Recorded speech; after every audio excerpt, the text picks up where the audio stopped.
Pretty tough. I don't think they care about being the symbols of hatred though. That's really the thing there. Big thing you gotta understand is that they really don't care about being symbols of hatred. That's the least of their concerns. The absolute bottom tier of their concerns is being associated with hatred in any capacity. Miss the Uno hair, the different colors. Me too. All right. Okay. Or with your hair, really, you're right. I gotta just start doing whatever with my hair. Just gotta start doing whatever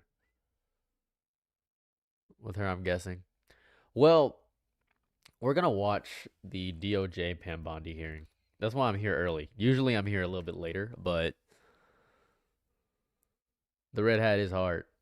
So the see, so the the testifying is very long, very long. So we're going to watch the entirety of it. I'm gonna get this up on screen. What would you guys want for people in horizontal chat? Do you guys want the big face or do you guys want this? Which do you prefer? Because big face would put the screen about right here. That's where the screen would be, and it'd be full screen like this. And then the other one would be right here. Oh, sorry, right here. So, well, it probably wouldn't be right there. Hold on. I don't think it would be. Hold on. I know. It's two streams. It's two streams. It's two streams. I'm aware of which stream I'm talking to. I know what's going on. I know what's happening. I know things. I'm an adult. Hold on. Hold it. Hold it. Hold it. My face would be right here. So, which one would you prefer? Are we doing big face like this? Right? This is big face. This is me with big face. Or are we doing just say big face? Just say big face or small face. Type in chat big face or small face. People in vertical chat have no clue what I'm talking about, but for everything, big face, actually big face or small face. Sorry, big face or small face. Big face? We got big face, big face, big face. Got a lot of big faces. Big face, small face. Big face, big face, big face, big face. Is Pam Bondi like a Jew guy? No, Pam Bondi is the General Attorney of the United States of America. Small, big, small, big. We're doing like back and forth. It's kind of crazy. I like this. This is really interesting. I like the back and forth what's going on here. Small, small, big face, big ass. Oh, it's quite interesting. Okay, so I think I'll just do big face. We'll just do big face. We'll just do big face. So we're going to watch the DOJ hearing.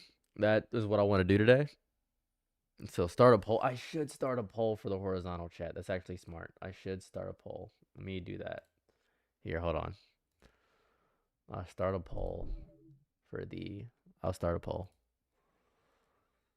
View my channel. There we are.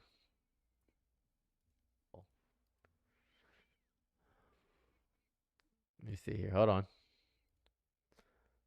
I have the tools here. Here it goes.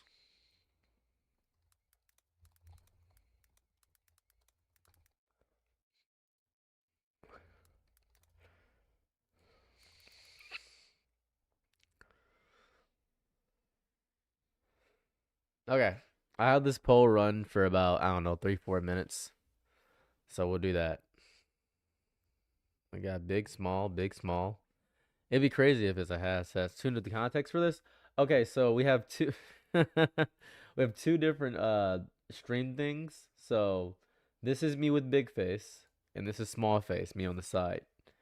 So we got two different ways it goes. It will be either this with me on the side being small right here, or it'd be big face, which is me on the left here. So whichever one you guys want. All right, thigh highs on nonstop. That's pretty good. 50 push-ups. That's really good. That's really good. Yeah. So if you're in vertical chat, you just see it above my hair. So it's not really. You just see it above my hair. It's not really a contingency point. I look like a Kabuto beetle. Yeah, I can see that. My day's going pretty good. My day's going pretty good. We're gonna watch the DOJ stuff, bro. Sonic hair is fire. Thank you, thank you, thank you. Real divisive poll here. Is it really half right now still? We're looking at a lot. 69% on big face. This is real interesting. Okay, I guess it might be a big face kind of day. Might be a big face kind of day. We'll make this bigger so it gets the full thing here. Hold on. Get the full thing. Because this is very important to me. This is It's sad you're becoming a political channel. I talk about whatever I want to. Sadly, politics is all that's going on. That really all I care about right now because it's affecting my daily life at this point. So that's the big issue here. It's really affecting my daily life. So sorry if you're a long time viewer and don't like the politics. That's really what it is. But you'll get sued. You're right, Mary. You're right, Mary. Subtle wife thumbnail. Is it real? Are we back? We're back. Your has you looking like a Tekken villain. I am Heihachi Mishima. That's what I am. Okay. All right. So, welcome, chat. Hello, all. We are going to be talking about the nonsense, the absolute nonsense that is going on with the DOJ hearing. I would like to watch it in totality. The beginning is a little boring. We're going to skip past a little bit of the beginning, but I want to watch this in totality. So, yeah, I'm excited. I recognize 18 cities, 11 states. Attorney General. You even launched a criminal investigation as your only real interest. Here we go. So you ignored the law, and even with over 100,000 employees at your disposal, you acted with some mixture of staggering incompetence, cold indifference, and jaded cruelty towards more than 1,000 victims raped, abused, and trafficked. They're really tearing her apart here. Like they're going to be tearing her apart for quite some time. They're going to be just absolutely tearing her apart for quite some time because of the handling. She's pretty much the scapegoat for Donald Trump right now. So that's what's going on here. Can't hear this? You can't hear it? Or you don't want to hear it. It's okay. It's okay if you don't want to hear it. It's fine. So this performance screams cover up. Convicted sex trafficker and groomer Ghislaine Maxwell opened the gates of hell to Virginia Giuffre and hundreds of other victims, as Virginia recorded in her remarkable book, Nobody's Girl. But when Maxwell was subpoenaed to come testify before Congress, you and Todd Blanche quickly moved her from a higher security prison to a minimum security camp in Texas. Talking about Ghislaine Maxwell for a second, just pivoting to Ghislaine Maxwell for a moment. She had a hearing, I believe it was yesterday. And if we look at Ghislaine's hearing, she pleaded the fifth. She refused to testify 3 days ago. She refused to testify without getting I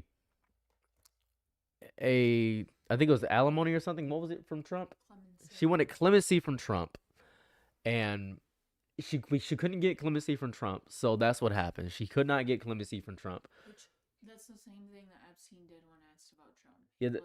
Yeah, that's the same thing Epstein did when asked about Trump. He pled the fifth. Same exact thing. So she refused to testify. So just talking about that right quick. And she is in a minimum security prison at the current moment. She is currently in a minimum security prison. That is the lowest level of security you can get in a prison at the current moment. She is in a minimum security prison. So that's what's going on there. Where she's enjoyed 5-star treatment, including catered meals, private gym time, and access to a therapy puppy. Yeah, she got a puppy. She got a therapy puppy. So yeah, chat says hi, by the way, baby. She got a therapy puppy is what she got. So she's basically in a resort at the current moment. She's basically in a resort.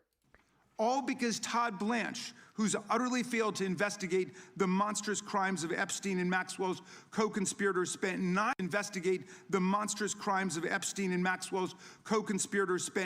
hours with Maxwell and satisfied himself that she would have nothing untoward to say about Donald Trump, which is your only real interest in the matter. So this is good. That's kind of how the entire thing. Well, we did big face, so we'll just end the poll. So that's kind of how she operates here. Now they're tearing her apart. It's going to be a lot of tearing apart in the beginning. That's just what it's going to be. I'd like to hear her first response, essentially. Extra rounds of questions today because we each have 5 hours of questions, not 5 minutes, but we're stuck with 5 minutes. That's clearly insufficient to give voice to America's victims and survivors and to demand answers about all the corruption and cover-ups that we see at DOJ right now. We've got just one round, so we ask you politely but firmly, Madam Attorney General, please do not waste 1 second of our precious time by evading questions, by changing the subject, or engaging in personal attacks against members of Congress. We saw your performance in the Senate, and we're not going to accept that. This isn't a game. So this is really cool. Everything he just said, she's gonna do. Based on the small snippets that I've seen. Based on the small snippets that I've seen. She is gonna do everything he just said. It's gonna be so great. Let's get into it. In the Senate, you brought something with you called a burn book, a binder of smears to attack members personally for doing the people's work of oversight. Please set the burn book aside and answer our questions. And when you hear us reclaim our time, that means it's time for you to stop speaking. We only have 5 minutes, so when we reclaim our time, that means you stop. And if you don't, we will ask the chair to stop the clock and let you go on his time. The quality of justice in America depends on the character of our government. Please do your job and bring the Department of Justice back from the brink. The survivors seated behind you and the American people watching everywhere deserve a Department of Justice worthy of its name. I yield back, Mr. Chair. Without objection, all of the opening statements will be included in the record. We will now introduce today's witness. The Honorable Pamela J. Bondi has served as the Attorney General of the United States since February 5th, 2025. She previously served in the office as a... Would you please rise? Well, we know who she is. Do you swear or affirm under penalty of perjury that the testimony you're about to give is true and correct to the best of your knowledge, information, and belief, so help you God? I do. All right, so right here, she made a foul error. You can tell right here she's beginning to panic. She stumbled a little bit. Now, you can see her hand stumble. Hold up a second, because she was about to drop her hand because she was about to lie. Now, watch her hand real fast on the left side. Do you swear Watch or this. affirm under penalty of perjury that the testimony you're about to give is true and correct to the best of your knowledge? See her hand shift a little bit right there. She was about to say nuh-uh. You can see her hand shift ever so slightly. You can feel it. You can feel it. She was about to say nuh-uh, but she stopped herself. She stopped herself. She stopped herself right at that exact moment before she said, nah. All you pre-watch? I didn't pre-watch this. I want to point this out. I'm doing live commentary analysis. I didn't pre-watch this. You think I watched 4 hours? No. I only saw the few snippets that I saw yesterday, but yeah, I'm analyzing the body language. I'm analyzing everything. I didn't we're all watching this for the first time. I'm just going to call out everything I want to see. So I'm excited. I'm excited. We can do a game with this. Take a shot every time she brings up Donald Trump. We'll see how you're not going to be able to drive after that. You're going to be beyond the legal limit. Hello, Sultan of Crabs. Supposed to see. So this is going to be ridiculous. So now, from the 3 clips I saw, she called someone a loser. She lied. Someone called her out for lying. And right here, she's not as red yet, but that's good. So let's get it going. Knowledge, information, and belief, so help you God. I do. Let the record show that the witness has answered in the affirmative. Thank you. You can be seated. And please know that your written testimony will be entered into the record in its entirety. Accordingly, we ask that you summarize your testimony. Madam Attorney General, you may begin. Thank you. Thank you, Chairman Jordan, Ranking Member Raskin, and distinguished members of this committee. Thank you for hosting me here today. I'm grateful for the opportunity to answer your questions, highlight the work of our department, and discuss the most important topic of all, keeping the American people safe. All right, cool. All right. The most important topic of all. Keeping American safe. All right, so immediately we're on nonsense. I enjoyed this so much. Let me do something real fast. I'm going to ask the people in chat, would you guys like to watch this? If it pisses me off, I'm already pissed. Would you guys like to watch this at 1.25 times speed? Because that's what I'm about to do. I actually don't care about your opinion. I'm putting this at 1.25 times speed. Anyways. A little over a year ago, I was sworn into office as the 87th Attorney General of the United States. I came into office with the goal of refocusing the Department of Justice on its core mission after years of bloated bureaucracy and political weaponization. The Department of Justice's core mission is to fight violent crime, protect the American people, and defend the rule of law above all else. While our work is never done, we have made tremendous progress to make America safe again. In 2025, we saw the lowest murder rate in 125 years. We're not here to talk. We're not here to talk about the murder rate. We're here to talk about the Epstein files. Ladies with gentle hands, we're not here to talk. Oh my God. We're not here to make. We're not here about this. This is about the Epstein files, man. Safe is crazy. Safe is crazy. I'm in Detroit and it's safer than where you're at. This is crazy. That's nothing short of historic. If you compare 25 to 24, here's what you'll find. The murder rate is down 21%, robbery down 23%, carjacking down 43%, gun assault. Like leftover from Biden. It is left over from Biden, which I don't even care about that. I'm not going to play Democrats versus Republicans today. I'm trying to get Epstein stuff. Down 22%. Ag assault, burglary, could go on and on. Crime is declining. This did not happen by accident. The numbers tell an important yet straightforward story. President Trump has given us the resources, the support, and the leadership to protect the American people. Holy glaze, bro. Krispy Kreme, where are you? What is this glaze? Talk about Epstein. Oh, brother. President Trump's policies have saved lives. I cannot think of a policy outcome more important than protecting the lives of American citizens. Can you? This trend has been especially clear in Washington, D.C. and in Memphis. These are two iconic American cities that spent years in the grip of horrific violent crime. The Department of Justice surged law enforcement resources, and the results came quickly. Crime plummeted in both cities. And I want to make one point loud and clear. We achieved those results by working with Democratic mayors. I'm so happy that she's able to talk about working with Democratic mayors and stuff. I'm really happy about this. This opening remark has nothing to do with the Epstein files, which she's testifying on the Epstein files at the oversight. This is like literally, if you can read up top here, no reason to bring up all this other stuff. Public safety does not have a party registration.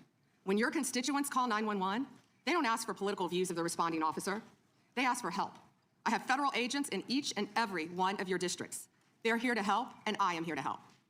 Many cities and states have worked with us and taken advantage of our federal support. Some have not. Meanwhile, a few elected officials have... Many people have taken advantage of us. Some have not. Okay, yeah, thanks for... Release those files, huh? Yeah, thanks for letting us know. I gotta appreciate that. Some have taken advantage of us. Some haven't. Okay. Thanks for letting me know that. That's cool. Go off, girl. Go off, girly. Declared that they are, quote, at war with the federal government and encouraged widespread obstruction of law enforcement. This has resulted in avoidable clashes on the streets, as you've all seen. We've seen rioters storming a Christian church. Citizens and law enforcement officers have both been endangered by reckless rhetoric. We have made dozens of arrests in and around Minneapolis so far, and many of them could have been avoided by simple compliance with federal law. Okay, all right, cool. I don't want to hear the rest of her opening statement at this point. It's so long. This is insane. I get it. Redacted it. All members. Okay, here we go. And more to come. We've done so while ending the weaponization of the prior administration by dropping FACE Act prosecutions, exposing the Arctic Frost scandal via congressional disclosure, thank you, Chairman, and restoring one tier of justice in this country. To address the Epstein files, more than 500 attorneys and reviewers spent thousands of hours painstakingly reviewing millions of pages to comply with Congress's law. We've released more than 3 million pages, including 180,000 images, all to the public, while doing our very best in the time frame allotted by the legislation to protect victims. And if you brought us a victim's name that was inadvertently released, we immediately redacted it. All members of Congress, as you know, are invited to visit DOJ to see for yourselves. I want to take a moment to acknowledge the Epstein survivors who are here today. I'm a career prosecutor, and despite what the ranking member said, I have spent my entire career fighting for victims, and I will continue to do so. I am deeply sorry for what any victim has been through, especially as a result of that monster. There's like no emotion in her voice, guys. There's no emotion. No, not a single hint, not even a flicker, not even an accident. Not even accidentally showing emotion in her voice. This is insane. She's not even showing any accident, like a smidgen of a little bit of emotion in her voice. It's crazy. I am deeply sorry for what it is. I appreciate that. We'll see. You have any information to share with law enforcement about anyone who has hurt you or abused you, the FBI is waiting to hear from you. I want you to know that any accusations of criminal wrongdoing will be taken seriously and investigated. The Department of Justice is committed to holding criminals accountable to the fullest extent of the law. In 2025, the FBI arrested over 1,700 child predators, a 10% increase from 2024. We also located 2,700 victims of child exploitation and shut down 3.8 million dark web pedophile accounts. 3.8 million.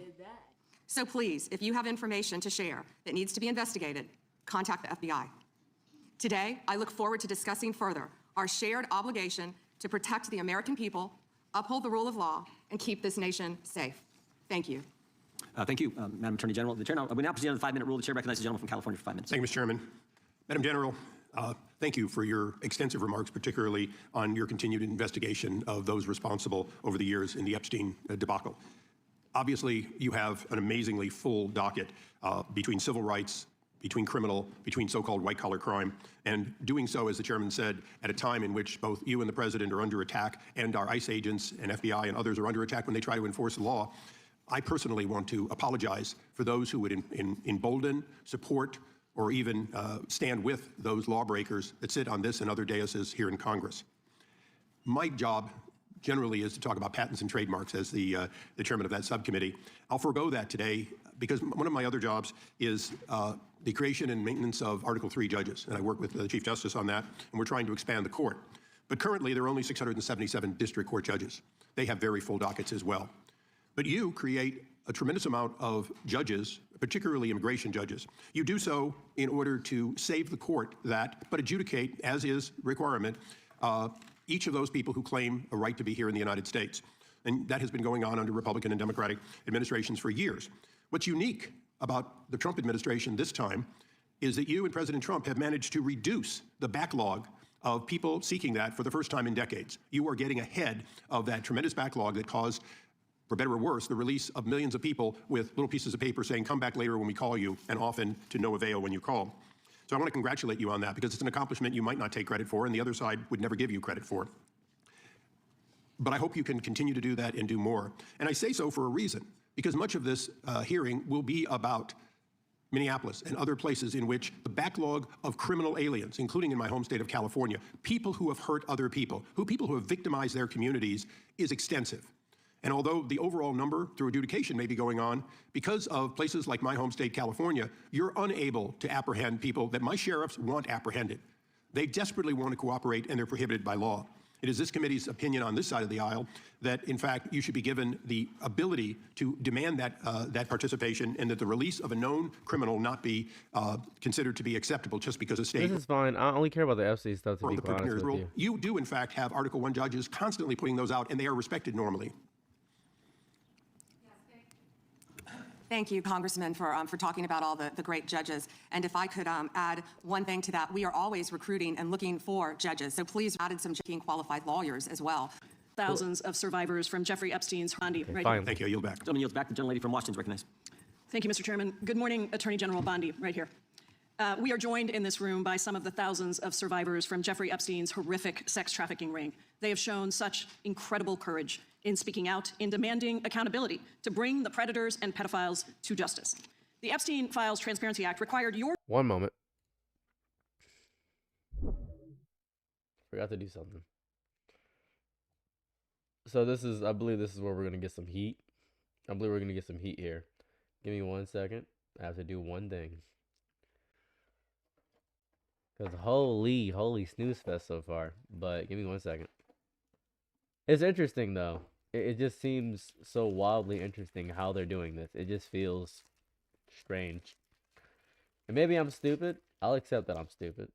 But it just feels as though they're doing this strangely. I could be dumb. One moment. Talk amongst yourselves, children. It feels like I'm infantilizing you. Let's see. There we go. Okay. All right, that's better. Your Department of Justice to disclose the perpetrators connected with Epstein's criminal activities and to redact the information of survivors to protect their identities. Let me show you what actually happened.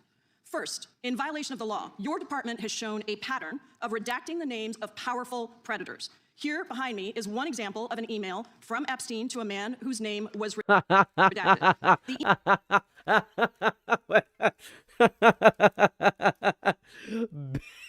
Big old, big ass sign. Hey, let me show you what you did real fast. Observe. Email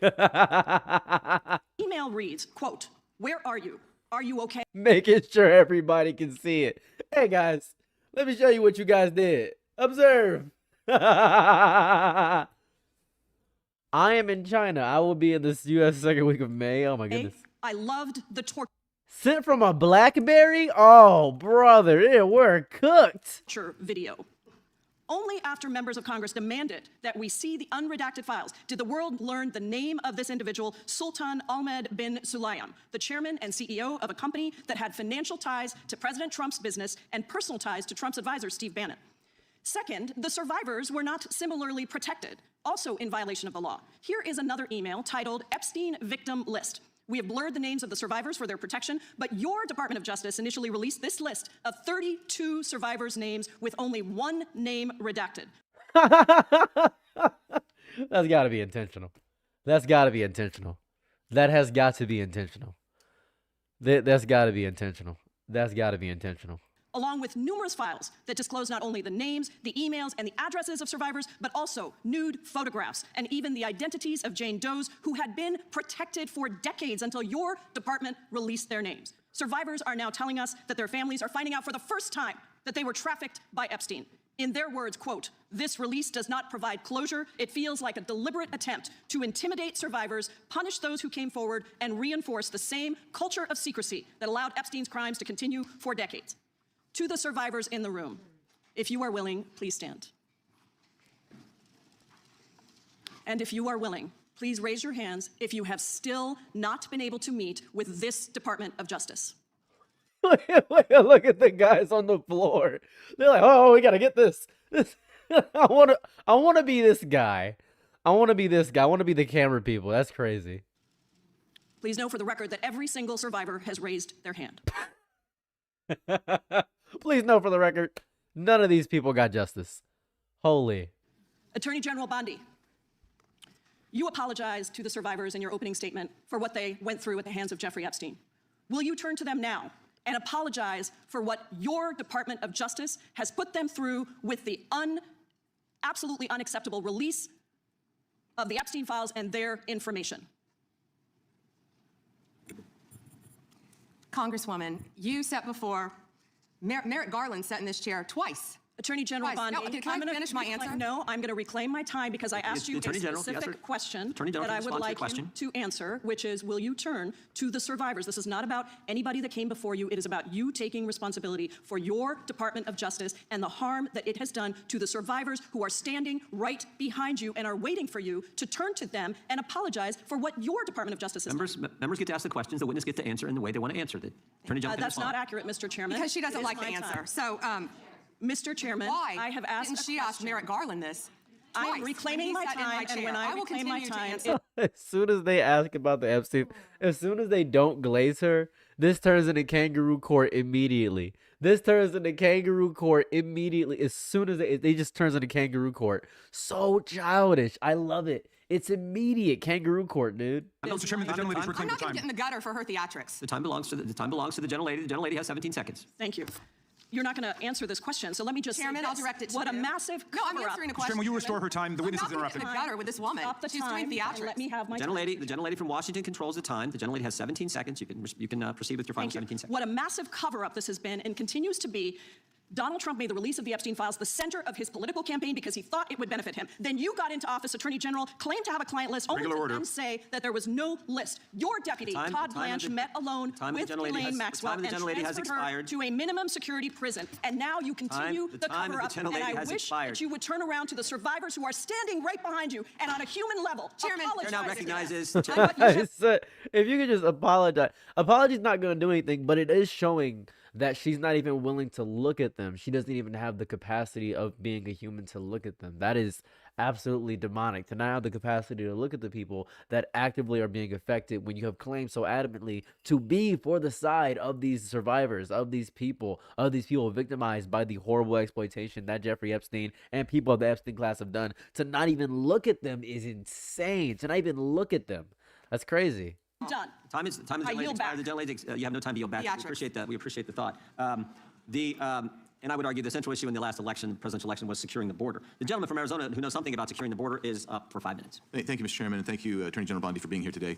In 2022, Lafarge, which is a French cement company, pled guilty in U.S. federal court to participating in a criminal conspiracy with ISIS. That conspiracy contributed to the deaths of U.S. service members fighting in Syria during Operation Inherent Resolve. As part of the plea agreement, Lafarge was required to pay more than $775 million into DOJ's Asset Forfeiture Fund. In February 2025, my colleagues and I sent you a letter to Work with you. Thank you for that question. Yeah, appreciate your answer. And now let's go to something that is also pressing that Wait a second. brought to a resolution. Congressman, we are aware of that, and we're committed to doing everything we can to support the victims and work with you. Thank you for that question. Yeah, appreciate your answer. Everything that is not having to do with the Epstein files, she answers with near impunity, with just a direct yes or no. It's kind of crazy. Everything with that like the other question that wasn't about the Epstein files, about Minneapolis and about the law-abiding stuff and all that stuff and lawyers and judges, that was answered immediately. That question, which was not pertaining to the Epstein stuff, immediate answer. It's kind of crazy, kind of strange. Sure. And now let's go to something that is also pressing that I've been working on for years, and this is the FISA Section 702 and Arctic frost. In January 2025, you testified before the U.S. Senate and agreed with Senator Lee that, quote, anytime an American citizen's private communications are intercepted or stored, whether through incidental collection or otherwise, those communications should not be searched without some showing of probable cause, close quote. You still hold that view today, I assume? Yes. And during the most recent FISA reauthorization, I offered an amendment to establish a clear warrant requirement for searches of Americans' data while preserving every publicly cited operational exception, including emergencies, defensive queries, cybersecurity threats. And my intent was to ensure the Department of Justice could continue to keep Americans safe while also ending warrantless searches of U.S. persons' data.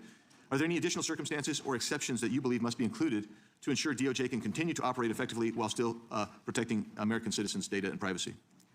Yeah, Congressman, we are committed to working with Congress to uncover weaponization and other misconduct by Jack Smith, by others, Arctic Frost, everything that happened under the past administration. And we are committed to working with you on that. And we are working with Chairman Jordan, with the House Intel, with... All right, I want to point this out. Note every single time, something of the variety that is brought up when it comes to anything outside the Epstein files. Just immediate answer. No arguing. That's crazy to me. That's just insane to me. That's wild. with all of our... Using a legal predicate. ...regarding that, because it is very active and ongoing. And you probably can't answer this one either, but I really want to know if Section 702 queries related to that matter involved members of Congress, which we know at some level it did. It is a very active pending investigation within my office. However, I believe many members of Congress have stated that there's party. If any up and down scream... I hope it is a bipartisan issue, investigation, privilege, but that's this. How many intelligence do you use beyond that information really helpful? That is the gentlelady from Texas. I ask unanimous consent to enter into the record. El Paso airspace reopened after FAA quickly rescinds 10-day flights restriction. This was published by the Texas Tribune on February 11th, 2026, and it says it was because of an impasse with the DOD over the use of unmanned military aircraft and not triggered by Mexican cartel drones. Without objection. Point of order, Mr. Chairman. I didn't hear back about the second round of questions. I assume that's not happening. I just want to be able to assure the members, certainly on my side, if not both sides, that's not a point of order. No, that every member will get 5 minutes with the witness. Will there be 5 minutes for each? Yeah, you get 5 minutes. Yeah. With the witness. Okay, very good. Yeah. Okay. And are you up next? Gentleman from New York is recognized. Mr. Chairman, I want to begin by acknowledging the survivors of Jeffrey Epstein's horrific abuse who are in the room with us today. I want to thank all of you for your bravery in speaking out. And I want to say that you and the other survivors of these heinous crimes deserve better from this Department of Justice. In particular, it is shocking that the department did not redact the names of Epstein's victims, but it did redact the names of their abusers. I don't know whether this was done out of incompetence or whether it was deliberate and malicious, but either way, it is completely unacceptable. Even more troubling, the DOJ has failed to bring any of these perpetrators to justice. Instead, it has engaged in a relentless pursuit of Donald Trump's perceived enemies. I want to focus on just one example. The Attorney General of my home state of New York, Tish James. This DOJ has been hell-bent on securing an indictment against Ms. James for something, anything, simply because she held Donald Trump's companies accountable for years of financial fraud.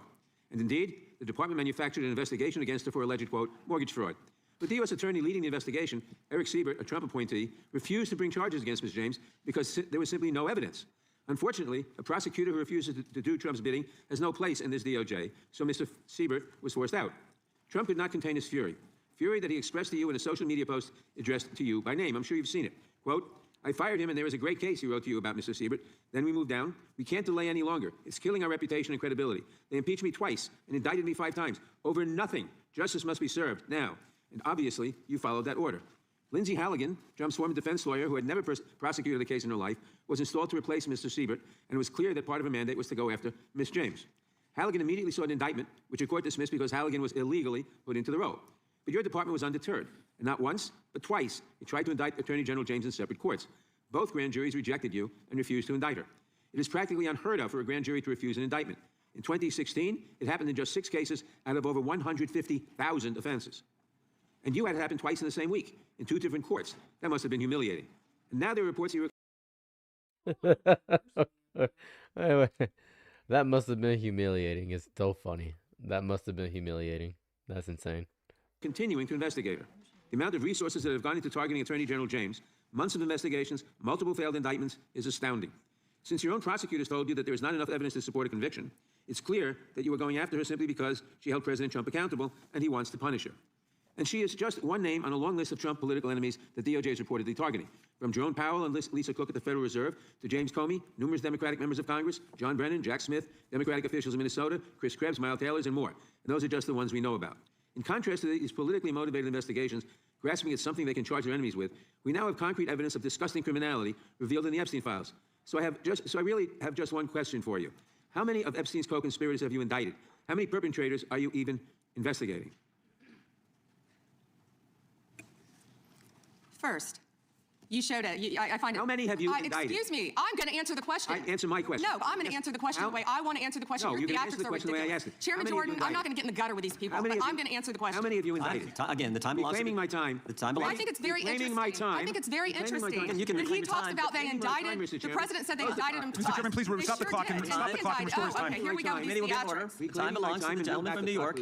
We will give you a few more seconds. We will do that. But when you ask a question, the witness gets to answer. You may not like the answer, but she gets to The answer. question was, how many of Epstein's... They don't like the answer, Chairman, my time. because it's honest. Reclaiming- So he asked a reclaiming my 4-minute time. question. Restore 45 and seconds, I am Mr. Nadler, going please, to Mr. Chairman. answer. You can let her filibuster all day long, but not on our watch. Reclaiming- Not on our time. No way. And I told you about that, Attorney General, before you started. You don't tell me No, I anything. did tell you because we Washed saw up what you did in the loser Senate. Lawyer, not even a lawyer. Committee will be in order. Time, and I should get back at least 45 seconds. We will give you a few more seconds. I said that already. 45 seconds. Okay, I'm timing right now, Mr. Nadler. Reclaiming my time. The answer...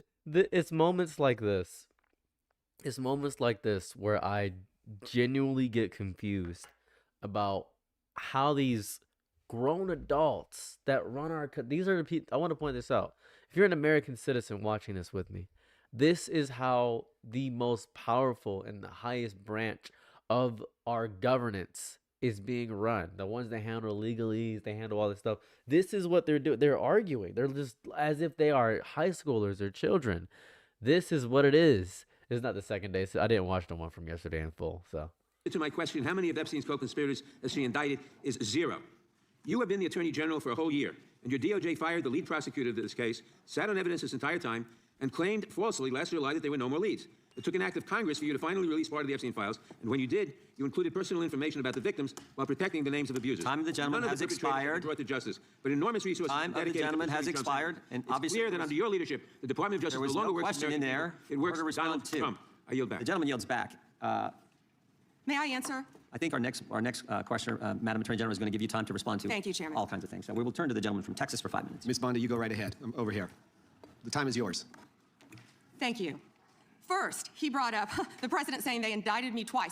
They sure did. They tried to impeach him twice. And you, Mr. Nadler, were one of the leads on the impeachment. I was on the other side. I lived that with you. During impeachment, you said the president conspired, sought foreign interference in the 2016 election. Robert Mueller found no evidence, none, of foreign interference in 2016. Have you apologized to President Trump? Have you apologized to President Trump, all of you who participated in those impeachment hearings against Donald Trump? You all should be apologizing. You sit here and you attack the president, and I am not going to have it. I'm not going to put up with it. You know, all they want to do, the American people need to know this. They are talking about Epstein today. This has been around since the Obama administration. This administration released over 3 million pages of documents, over 3 million. And Donald Trump signed that law to release all of those documents. He is the most transparent president in the nation's history.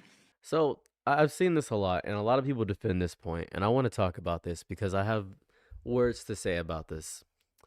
I am very happy that they released 3 million files. Over the moon, they released 3 million files. That's great. That's cool. That's space dandy. However, you now have to do the work that comes after the release because you can't just open the floodgates and not contain the flood, right? You have to actually pursue people. You can release the file as much as you want to. That's great. We know about it now. You know, you're draining the swamp, but now you have to do the reconstruction of what comes after draining the swamp. Now it's marshlands. You know, you got to build something on top of the swamp you drained, right? Is that what you wish to do? And I'm over the moon. You released 3 million that people are probably not going to get through for another week or a month. It's a lot to get through. But I'm asking you, as a real person, what does that accomplish? I want to see people being tried as criminals. I want the names tied to these files to actually face consequences. I am happy that you released it. Those past administrations, whether it be Obama, whether it be Joe Biden, they suck. That's good. But you suck too because you just released it. Now do the part that matters, which is, you know, going after the criminals. That's the important part. That's the important part. All right? Obama had 8 years and Biden had 4. They both suck. Great. I'm happy. They both suck. We all agree they all suck, right? Right? I'm not defending politicians. I'm never going to do that. They all suck. I'm not arguing with you if they suck or not. I'm not arguing about that. These guys have done great work. Good for them. I'm so proud of them. Right?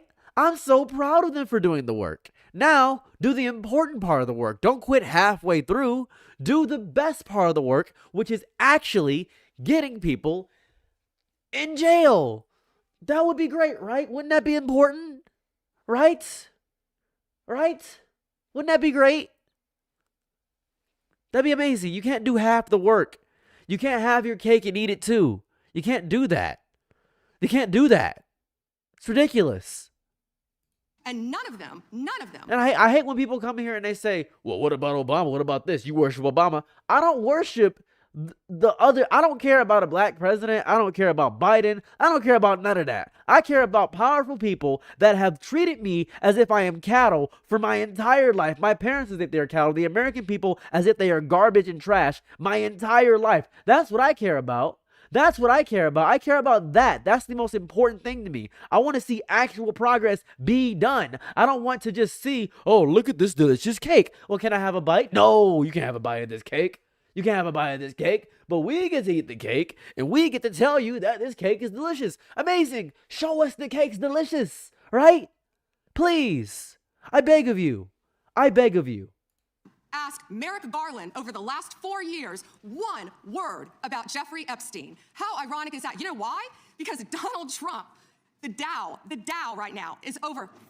The Dow is over $50,000. I don't know why you're laughing. You're a great stock trader, as I hear, Raskin. The Dow is over $50,000 right now. The S&P. I'm sorry. Did I go into psychosis? So I must have. This is where she brought up the Dow. Why is she? This caught me off guard. She's bringing up the economy. Caught me off guard. At almost 7,000. And the NASDAQ smashing records. Americans' 401ks and retirement savings are booming. That's what we should be talking about. We should be talking about making Americans safe. What's the Dow at right now? I'm sorry. Let's look at it right now. This was a day ago. What's the Dow? Well, it went a little bit lower. Went a little lower. Still pretty high, but it did go a bit lower. It was at 50,000, then it went lower. But she did tell the truth. That is a factual statement. I give her that, sure. We should be talking about, what does a Dow have to do with anything? That's what they just asked. Are you kidding? Mr. Jordan, So I'm happy that 401k and retirements are booming, but can we focus on the future of our nation? Like, you still won't reduce housing costs. That's the thing. I don't know. I don't care about what old people are doing. I care about what's happening for the future of our betterment of our generation. I want to plant trees whose shade I will no longer know the comfort of. We don't care about that. Like, it's insane. It just seems insane. The market dips in the middle of the week. It does dip. You're right about that, Death. I'll give you that. It does dip. Let's pass the Save America Act. We did pass the Save America Act. That was already passed. I think. I think the Save America Act was passed for the ID registration for a bunch of people and stuff of that variety. That was passed. For voting, we did pass that. We passed that already. Jordan. Committee will be in order. Mr. Jordan, am I going to get an extra 45 seconds added to my time? The committee will be in order. The time belongs to the gentleman from Texas. Oh, the Senate won't pass it yet? Hopefully the Senate passes that. That'd be great. Bondi, the Attorney General can respond. Thank you. The Dow has shattered 50,000 for the first time. This is crazy. They said. Okay, I don't know why she's talking about it though, right? Okay, I understand that it's important and the stock market is important. I just don't get why she's talking about it during the Epstein stuff. Yeah, I can acknowledge you've done good things, but it doesn't detract from the fact that you're not doing the things that we want, right? I just don't get it. I just don't understand why you're continually do that. It doesn't make any sense to me. It couldn't be done in 4 years, yet President Trump has done it in 1 year. National median rents have fallen to a 4-year low thanks to Donald Trump. That's why they want to focus on Epstein and our most transparent president in the nation's history. The murder rate, as I said, has plummeted to a 125-year low. Yeah, it's at 1.5 times speed. Yeah. Thanks to Donald Trump. For an unprecedented 9 straight months, there were 0 illegal border crossings at the southern border. That's what we should be focused on. All the great work that this president has done and will continue to do. I gotta you know what? I respect that, because if somebody brings up my faults, I'm gonna bring up what I'm good at too. That's just a natural manipulation and deflection tactic. I gotta respect that because I do the same exact thing. Hey, Saros, you're not doing good at this job. Hold up a second, I filled the napkins.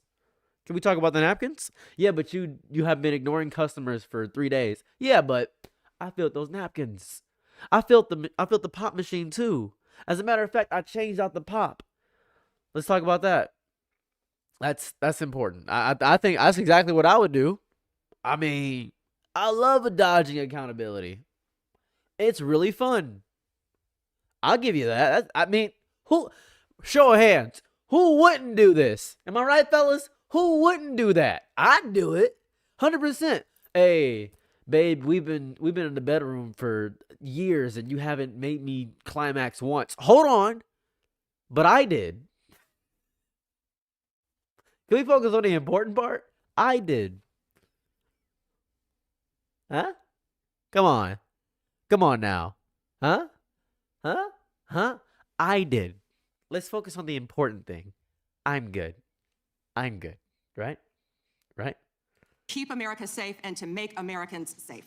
Thank you, Attorney General Bondi. I agree with you totally. I think you've done a fine job. I think that Democrats, in fact, should be apologizing to the Epstein victims for doing nothing. G-spot, what about my me spot?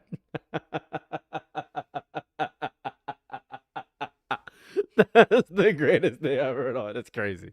During the 4 years that they were running the government, we did not hear about this, and it took you and President Trump to finally provide transparency and give answers to the American people, and I want to thank you for that. I want to thank you also for standing up for truth today and for fighting back against the theatrics and the time waste that you will endure over the next hour or two. I want to apologize on behalf of my colleagues on the left. They're not all that bad, but they've got to put on a show, and I'm sorry that you have to go through that, and I would like to yield the last, I'd say 40, but 40 is 80 seconds. The clock says 40, but I've got 80 seconds since I was so rudely interrupted, and I'll give all 80 seconds to Chairman Jordan.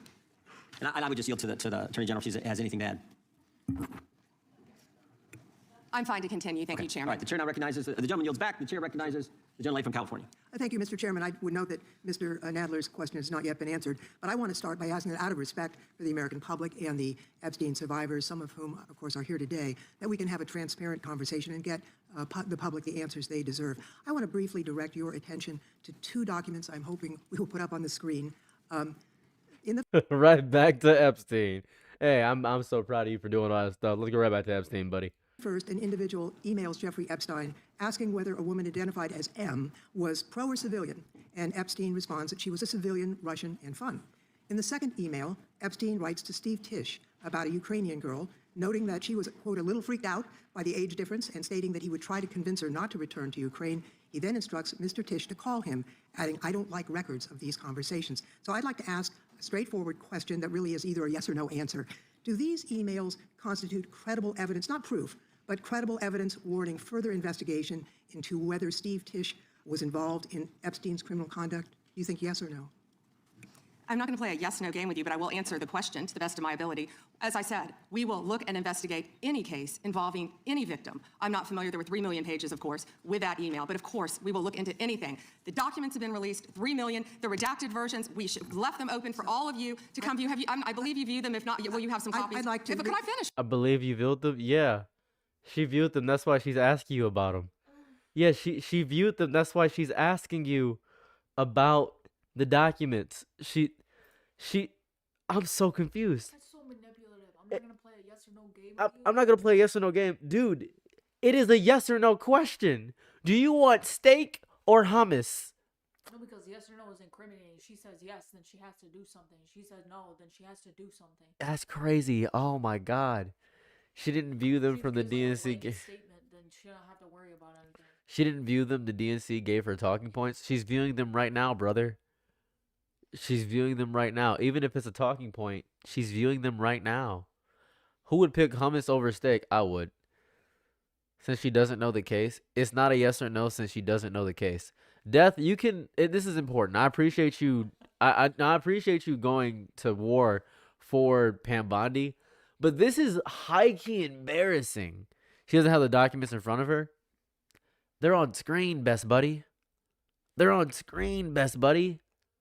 Like, right, they're on screen. They're on screen. This is like important.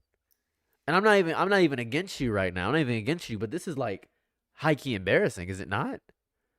This is high key embarrassing.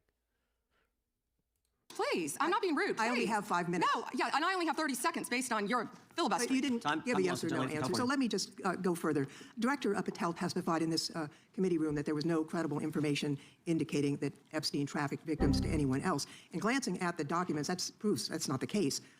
In July, your department issued a memo stating that it had conducted an exhaustive review of the Epstein files and concluded that no additional individuals would be charged. So I did go over to the Department of Justice yesterday. I would note that 400 and all our 35 members are in the House, and there's 4 computers. So it would take many months to actually have the time.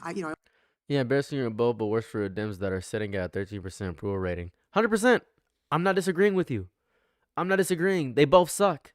But Pam Bondi still looks garbage here. They both suck. Like I'm not disagreeing with you. They both suck. Like they both suck. Like Pam Bondi looks significantly worse though. Like I don't care about the Dems overall. Pam Bondi looks trash because she has said for months we went through everything. You don't need to look at anything because we went through everything. And then only to discover that they didn't go through everything. And now we're having to look, as the public, we are having to do the work for the Department of Justice. We, the American people, and then I want to point this out. This isn't even a political issue, mind you. The Epstein files are not a political issue. They're not a political issue. It turned into a political issue. It turned into a political issue. The Epstein files are not a political issue. It got turned into a political issue.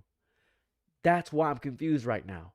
Because it has turned into this whole brouhaha of what it actually means. This is just Epstein class people, the rich and powerful, that should have been tried by the Department of Justice. But the Department of Justice turned this now into this whole fiasco.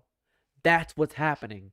It happened with the Obama administration, happened with the Biden administration, and now it's happening with the Trump administration. All of them suck.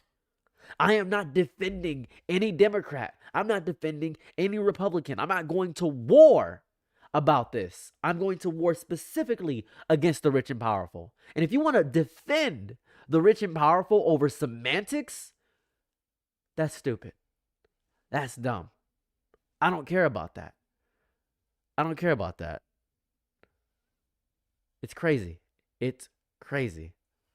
Only had a few hours. I think the transparency argument is really kind of a sham because it's not really possible. Whoa. Did you have to wait to get It is not possible to really go in. I did, however, see a U.S. attorney information for the Southern District of New York indicating that there were additional survivors and probable co-conspirators. Other members of Congress had uncovered likely co-conspirators whose names were blocked out. Now, the Epstein File Transparency Act, which all but one member of this House voted for and the president signed, requires the department to release everything except that it needs to be redacted to protect the victims or an ongoing prosecution, which apparently there is none from the testimony we have received. I am concerned. You know, that's right. You're right, Bill 9 the Bondi guy. I have not considered reclaiming your time. I got to reclaim my time. I'm sorry. What is your stream about? Hey, Nice Cup. I'm just going through and actually watching the entire live testimony and going through and seeing Pam Bondi crashing out. So that's what I'm doing. Concerned that this act has not been fully complied with. When Director Patel came to the committee, he admitted that up to 1,000 FBI agents had gone through the files and redacted President Trump's name from them. And it's pretty clear that what has been transmitted from the FBI continues to redact President Trump's name, even though he is mentioned thousands of times in these files. So I think the credibility of the department in terms of complying with the act has been damaged. And I think the department's credibility has been damaged in other ways. I think we all saw the horrible video of American citizens. I'm going to speed this up a little bit because it is kind of draining. And I think we can all understand what she's saying if it's higher speed. Being killed by ICE agents in Minneapolis. And I think how the department has handled these cases raises a lot of doubt about the department. State and local police in Minnesota got a court order to get access to the crime scene to be sure evidence would be properly preserved by federal agents. But they took the agents defied the court order, and in a departure from general policy, the DOJ is not collaborating with state and local law enforcement on these homicides. So I really think that is a disgraceful approach to the homicides of American citizens, and really does nothing to bring credit to your department. And Mr. Chairman, I would yield back. Gentleman yields back. May I answer? Attorney General can respond. I find it interesting that she keeps going after President Trump, the greatest president in American history. And if they could maintain their composure.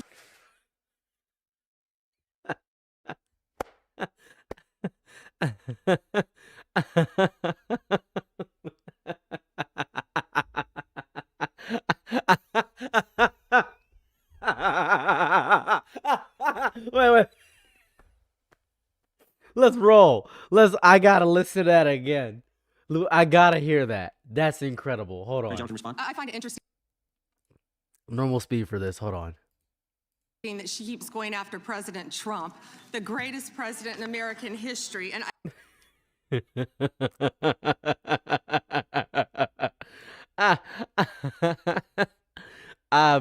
that's the greatest thing I've ever heard. That's the greatest thing I've ever heard. By approval rating, she ain't wrong.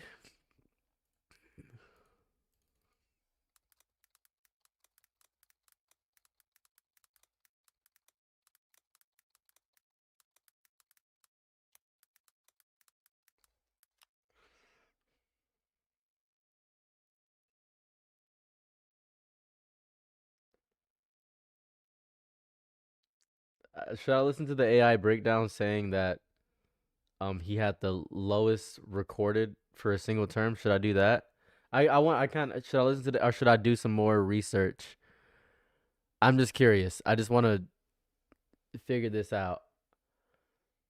I just want to figure this out. John F. Kennedy had the highest. I'm just curious here. What should because now I have somebody in Twitch chat saying that he had based on approval ratings.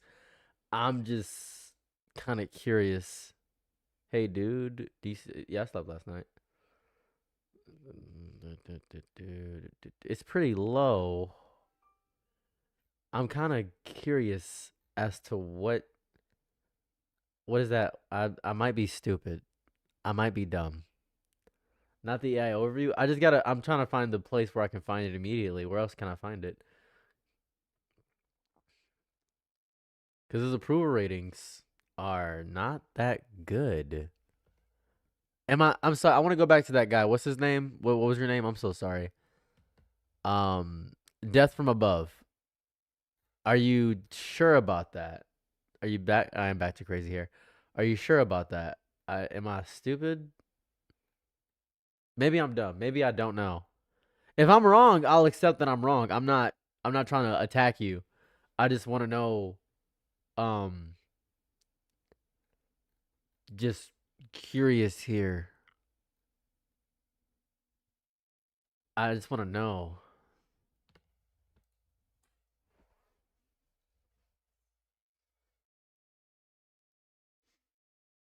Yeah, I don't know. It doesn't look that good.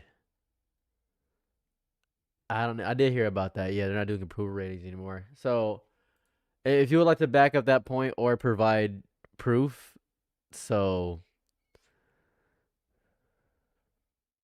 we are Miss Bunny. We are.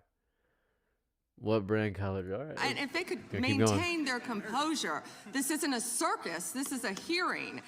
I find it interesting she keeps going after Donald Trump. She doesn't say how much money she took from Reid Hoffman, did you? None. And nor did Mr. she Chairman, post regular anything. order, please. She Regular order. posted nothing on her X account, on her Twitter account. I just got whiplash. I'm so sorry. Did I hear that right? Please. She Regular order. posted nothing on her X account, on her Twitter account. Okay. Just wanted to get that out of the way. Why does that matter? Why does that is that important? Is that important? I don't care about the I just want to know, is that important to post? Do politicians now have to post on their extra Twitter account about is that what they have to do? I feel like I feel like that's juvenile. Is that not juvenile? Am I stupid? Just feels strange. During the Biden years. Gentlelady. Yet now, all of a sudden, question she's asked. going after Committee will be in point of order. There was no Committee will be question in on order. the Attorney General. She doesn't just get to Committee will be in order. I have a point of order, Mr. Chairman. Committee will be in order. Point of order, Mr. Chairman. Gentlelady can state her point of order. When a witness attacks, Not a valid point of order. You got to state. She hasn't completed her point of order yet. Please let her speak, Mr. Chairman. Let's have some regular order here. Regular order is you got to state the rule. And she I am didn't do it. trying to make a point of order that the witness. They only do turns, but at an all important benchmarks, he was above everyone except the 1 year mark. But at all important benchmarks, he was above everyone except the 1 year mark. Really? Really? Is that true? I wanna if that's true, I'll take it.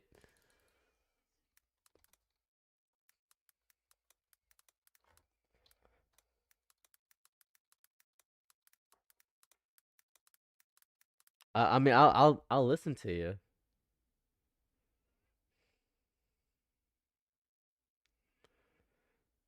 Um,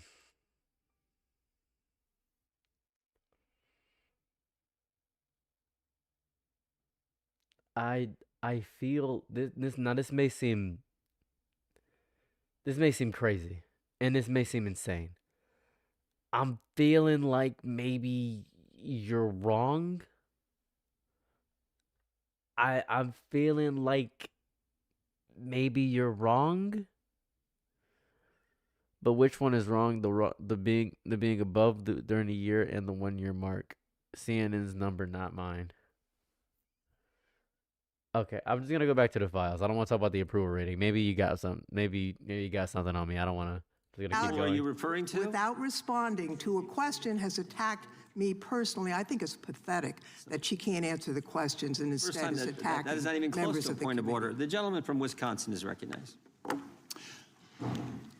In August of last year, I sent a letter to the Department of Justice asking for assistance in seeking compensation for the town of Lac du Flambeau. Town of Lac du Flambeau is in my district, and That's not a real town. I just want to point that that's not a real town. He made that word up. Let's keep going. your office replied that it was an ongoing matter and unable to comment on it, which I understand. That's just fine. But I want to set this up. Mr. Tiffany is a tough name. I want that last name. Just as a reminder. So 3 years ago, it was at this time of year that 4 roads were blockaded in the town of Lac du Flambeau, and the temperature was 25 below zero. People had to park their cars at a neighbor's place, take the snowmobile across the lake to get their car, and then be able to drive into town. There were people 80 and 90 years old that could not, were very concerned that they'd be able to get emergency medical services. And the perpetrators of this, the tribe out there, they demanded compensation from the town. I would call it extortion. They ultimately got $600,000 from the town of Lac du Flambeau. The unfortunate part, Mr. Chairman, is that the Biden administration took the side of the perpetrators who closed those roads off, and the Biden administration made it clear to the town of Lac du Flambeau that we are not on your side in regards to this. Well, fortunately, there was a federal judge that said, no, this is wrong, what happened. and these roads should be left open. They should continue to be left open. Oh, sorry. My question to you is, are you willing to work with my office and with the town of Lac du Flambeau to further investigate this matter and seek compensation from the tribal government after their extortion of $600,000 from this little town in northern Wisconsin? Congressman, you do a great job representing your district. And yes, we would more than welcome working with you, and we are familiar with that investigation. Mr. Chairman, I would just add, we're highlighting these miscarriages of justice in the Oh, 100%. I hope they get their money, I suppose. I mean, I don't really know the case behind that, but I hope they get what they deserve, I guess. previous administration. This is just another one of those small examples, no different than the Catholic Diocese in Richmond and many others that you have retold so many times. But here's another instance of what they did to a small town. And So, you know, this is going to sound crazy. This is going to sound nuts. You know how people continually tell people to stay updated on politics? You see how, like, genuinely boring this stuff is, where he's talking about the town of Lac du Flambeau, the fake town, and Cummings is a real place. I've been there. I'm there every night. It's just Lac du Flambeau is, it just, like, this situation bores me. You know what I mean? Right? I know we should stay updated on politics, and it's really important to do that. So, I don't, it's going to sound crazy. Don't care about this. It's so insignificant to me hearing about this man in his town. And if you're from the town of Lac du Flambeau and you care about this a lot, I'm so sorry that your town is so boring. So I'm going to go back to this. I'm going to nearly pee. bankrupted them as a result of it. Fortunately, there was a federal judge that saw through it and has fixed it. I want to move on to fraud enforcement. You've established a National Fraud Enforcement Division. Is that correct, Madam Attorney General? Yes, Congressman. Has this new division begun any investigations and getting after those individuals that have committed the rampant fraud we've seen, like in Minnesota?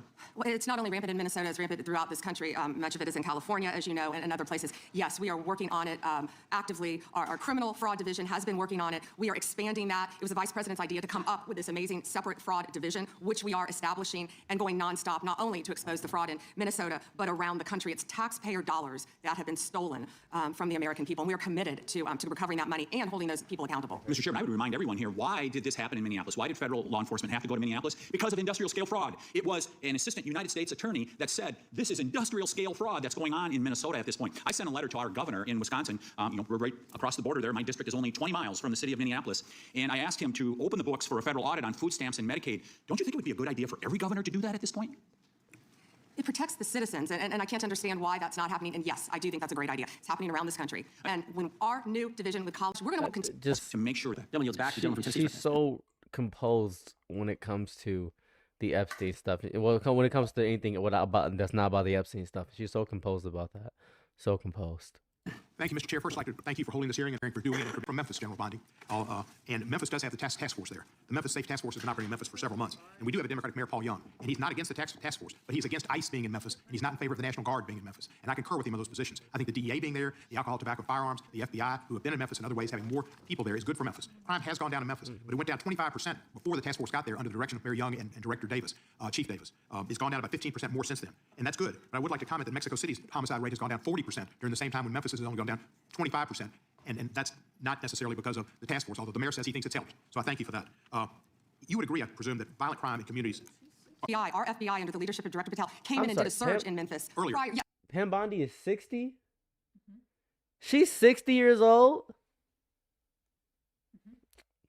She kind of eats for 60, I'm not going to lie. I didn't even know that. She kind of eats for 60. She looks pretty good for 60. I didn't know that. I mean, like, she's a horrible, evil person, but I can't... No, I'm not going to discredit, that accolade. She looks good. I mean, like, she looks good for 60.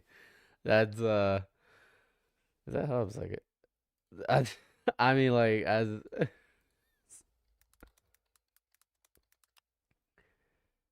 say what you want about her. I mean, I mean, she has to be elected. They do so she doesn't care how she looks. She looks pretty good. I mean, that's good for 60.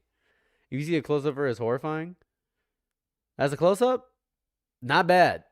Not bad at 60. Now I've seen a close up. I can see the wrinkles. Not bad, I guess. I mean, I just want to tell you that. Yes, prior to the task force. And thank you for saying that about Mayor Young. He's been great to work with, and thank you. He's a good guy. He's a very good guy. One problem I've got with where we are in priorities here.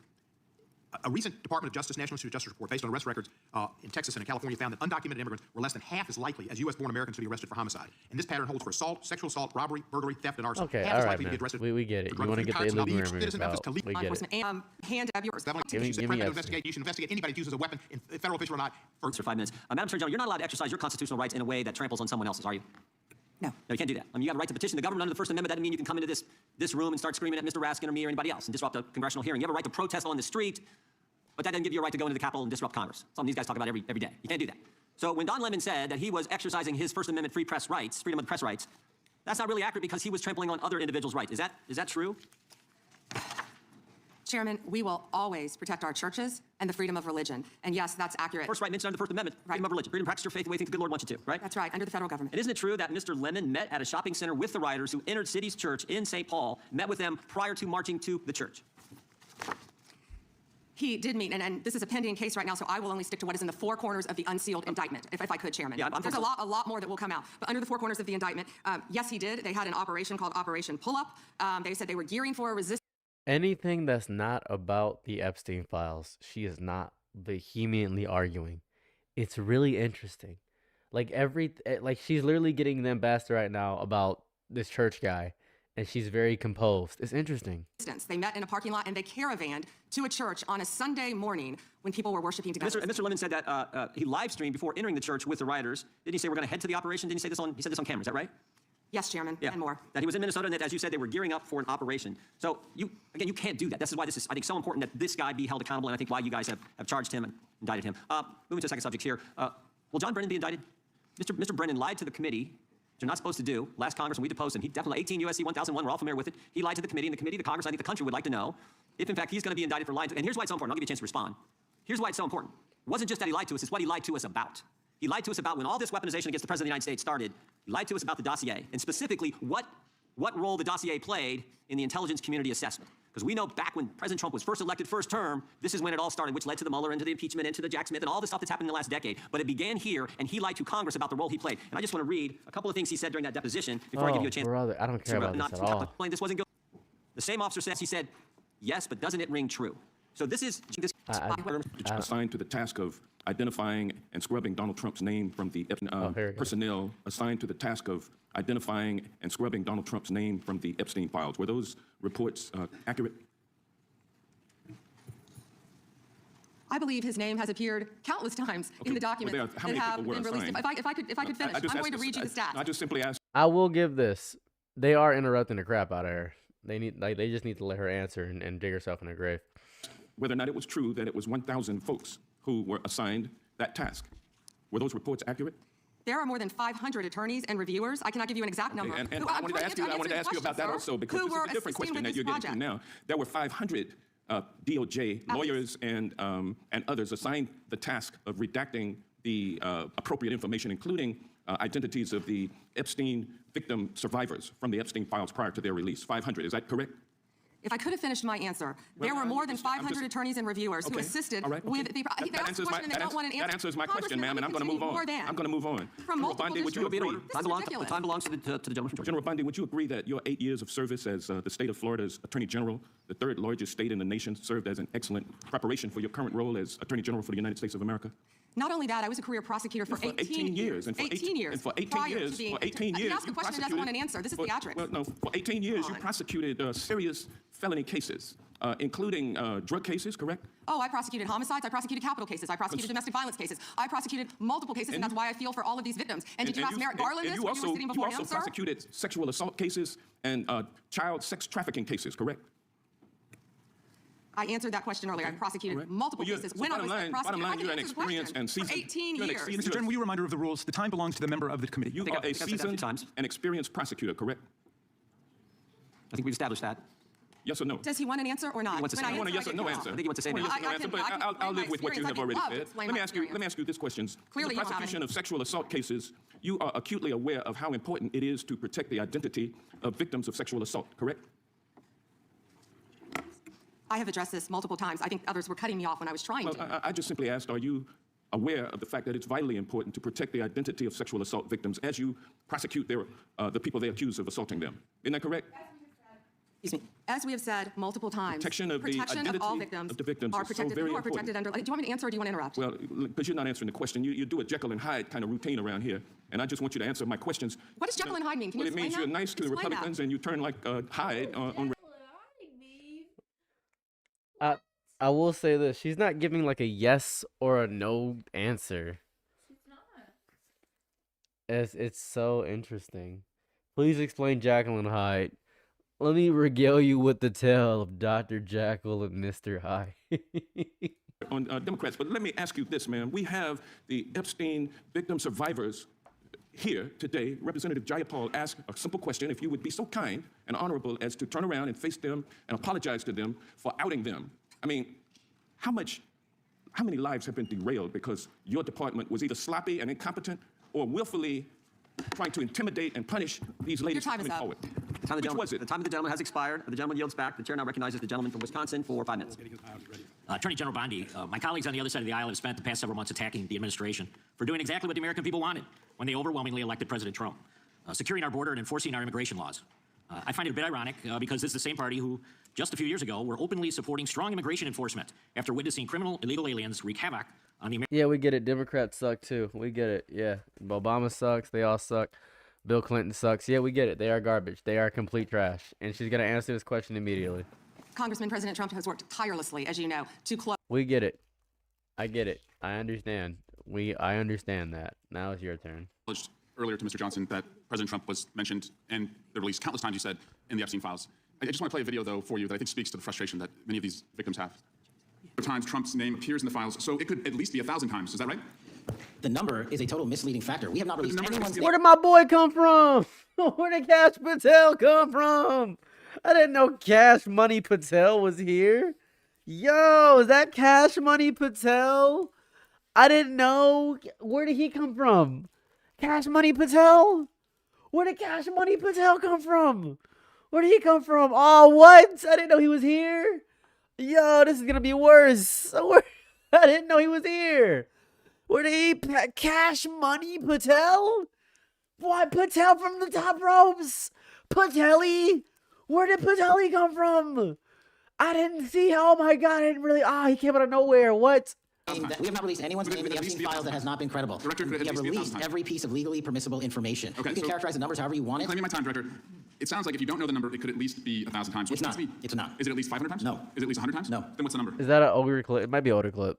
I don't know the number. I understand why the victims are frustrated, and the Attorney General acknowledged what Mr. Patel would not acknowledge, that it was way more than 1,000 times. But I want to move, Madam Attorney General, to weaponization of government. And yesterday it was reported that 6 members of Congress had indictments sought against him, and they were not returned by a grand jury. My colleagues have spoken about their frustration of being in subpoenas and having cell phone records combed through. Well, in 2017 and 2018, Adam Schiff and I had our cell phone records and email records combed through, not by you, but a different Department of Justice under the President. It was in retaliation for our role in the Russia interference. I'm not going to insult Cash Patel on his strabismus in any capacity. Strabismus is when your eyes are not correlated and the muscles in your eyes are not doing so hot. That's strabismus. I'm not going to insult him on his strabismus, which is cross-eyedness and slightness. I'm not going to do that to him because that doesn't do anything for me. I'm going to insult him for everything horrible he's done as the director of the FBI. That is he just sucked. He just sucked overall. That's what I'm going to do. Campaign, an Inspector General report would find this improper and that the predicate for it was absurd. In 2020, after sitting on 2 committees that were a part of the president's first impeachment, an FBI agent leaked my cooperation in a national security case where my campaign was targeted. The president's FBI senior leadership authorized 2 statements to the press that said I was never suspected of wrongdoing and only helped the investigation. But that didn't stop the death threats or my GOP colleagues from referring me to an ethics investigation where Kevin McCarthy's chairman on the ethics committee would find the same thing as the FBI. Our current FBI director would then write a book called Government Gangsters and identify a long list of enemies. About a quarter of them have been either investigated or indicted. He listed me at the very top along with Adam Schiff, and during that same testimony refused to recuse himself when asked if he would recuse if any case came across his desk involving me or people on that list. Since that testimony, his department has put me under investigation with Senator Schiff for the nonsense mortgage fraud cases that we've seen. I get it. This is what the president does. I've priced it in. We have a bingo card at home that my kids have made of what will come next. I expected that the president would come after his enemies, but what I want to talk to you next is serious. I did not expect this would happen, and I'd like your help on it. The president has inspired death threats against me and many sitting up here with me. In June 2025, an individual left 11 voicemails at my district office. On the voicemails, they said, get the message to him. I'm going to hunt him down, that motherfucker, and toss his ass over the Golden Gate Bridge by my fucking self. Donald Trump's Department of Justice in the Northern District of California declined to prosecute. On May 14, 2025, on Twitter, responding to something I posted, an individual said, no, it wasn't Eric, and now I'm going to kill you. The Department of Justice from the Southern District of Texas declined to prosecute. May through December of 2025, we received messages at my office that said, I hope somebody shoots you and your children and your wife in the head. Pew, pew, motherfucker, pew, pew. I would stay indoors as much as possible, and my children, unfortunately, have to do that. The Department of Justice has not charged this individual and cited that he's a prolific caller and has health conditions, although what we have found in our own investigation and his voicemails is that he has said he will employ others to do this. The president can come after me. It's fine. I'm in the arena. So are these folks. But we never expected that the Department of Justice would not seek to prosecute and investigate those who are making threats against us, and that would include those on that side of the aisle. And I'm just asking for your help to protect life, because life is at risk with the environment we're in right now. Congressman, I completely agree with you. I know about several of those personally involving you. I believe one has been charged publicly, and there's something I would be happy to talk to you about off camera, but I can assure you that they are very serious. They are being looked into, and I can give you more details on. Off camera. Talk about it right now. That's why he's asking on camera. He's very comfortable talking about this on camera. Talk about it right now. None of you should be threatened, ever. None of your children should be threatened. None of your families should be threatened. And I will work with, you can come into my office any day. I will work with all of you on both sides of the aisle if you are ever threatened. And I'll gladly talk to you after this hearing about your cases. But I can tell you some of them are very active. Appreciate that. And yield back. Gentleman yields back, and we're sorry for what the gentleman and his family had to go through. We appreciate what the Attorney General said. And I think some of the things that the gentleman from California related, we can all relate to. And it's unfortunate, it's wrong, as the Attorney General said, and we appreciate the help we get from the Justice Department. With that, we will now recognize the gentleman from New Jersey, Mr. Van Drew. Thank you, Chairman. I don't know where to begin. Thank you for being here, General. You might see me when I'm right in front of you. I have to mention this first. You know, I used this word before, and my friends on the other side of the aisle got mad at me, but hypocrisy. Epstein, Epstein, Epstein. But for years on the other side of the aisle, we heard nothing. Crickets, not a word. Nothing was said when they were in control. Nothing was mentioned basically the last summer, and the ranking member points out that he did do something last year. Yeah, he did a letter complaining about the plea deal for Maxwell, but it wasn't a big deal. Then we get a new administration, and all of a sudden it's a big deal, and they feign concern, they're upset, they're investigating. They had all these years and all this time. And in fact, Stacey Plaskett, we all know that name, when they had a congressional hearing, Democratic member, were taking texts from Epstein on questions to ask to go after Trump. So Epstein was using her Democratic colleague as a tool to go after President Trump. Just everybody keep that in mind. And then we talk about ICE and how horrible it is, and there are concerns. Everybody wants everything to go right. Nobody ever wants to see somebody die. And they complain about it. But at the same time, hypocrisy, they encourage constituents to go after the ICE agents, to challenge them, to hurt them, to attack them. And that doesn't make sense. That's hypocrisy. And then we hear about the concern of, going after Democrats, that the legal system, that judiciary and the Department of Justice is going after Democrats. But they literally rework the legal system under Alvin Bragg and Letitia James to go after Republicans and those sympathetic to Republicans. So, I mean, be careful when you accuse others that you're not guilty yourself. Be careful of what you say, because you got a history, and it's easy to go over it. I just want to talk about where we were and where we are now. We had over 10 million illegal crossings in the past between 2020 and 2024. Over 10 million. There's probably a much bigger. Bro, where's the Epstein stuff, man? Cases that you just discussed. I mean, yes. They keep harping on the illegal immigrants. Yeah, we get it. It's horrible that they're here. Whoop-de-doo. I'm terrified of the illegal immigrants. Good on everything. Can we please get back on track? Just talking about Epstein, man. Like, could we please, man? This is so we're so far in the weeds, man. Ms. Crockett from Texas is recognized for UC. Thank you so much. Donald Trump's approval rating implodes on his strongest issue. This is from Newsweek today. It says 40% of people approve of Trump's handling of immigration and border security, while 60% disapprove. Without objection, that is a net drop. Now I recognize the gentleman from California, Mr. Liu. Thank you, Attorney General Bondi, for being here today. I'm going to show you two photos. Thank you. I'm going to show you two photos of former Prince Andrew. Prince Andrew attended various parties with Jeffrey Epstein. This is disgusting. Under the law Congress passed, you were allowed to redact photos to protect the victims of Epstein's sex trafficking operation. You redacted the photos of this victim's face because you were following the congressional law. Is that correct? I'm sorry, that we redacted the victim's Because you were following the congressional law, correct? Yes. Okay. You have now established that please put the photos back up, that we are looking at a sex trafficking victim. Under the Federal Victims Trafficking Protection Act, not only is Jeffrey Epstein guilty, but anyone who patronizes Epstein's sex operation is also guilty of a crime. That's why I find it absolutely despicable that you sought to protect Epstein's clients, like former Prince Andrew. Last July, you closed the case on Epstein's abusers. The July 2025 memo from your Department of Justice stated, quote, "We did not uncover evidence that could predicate an investigation against uncharged third parties." These two photos, please put the photos back up.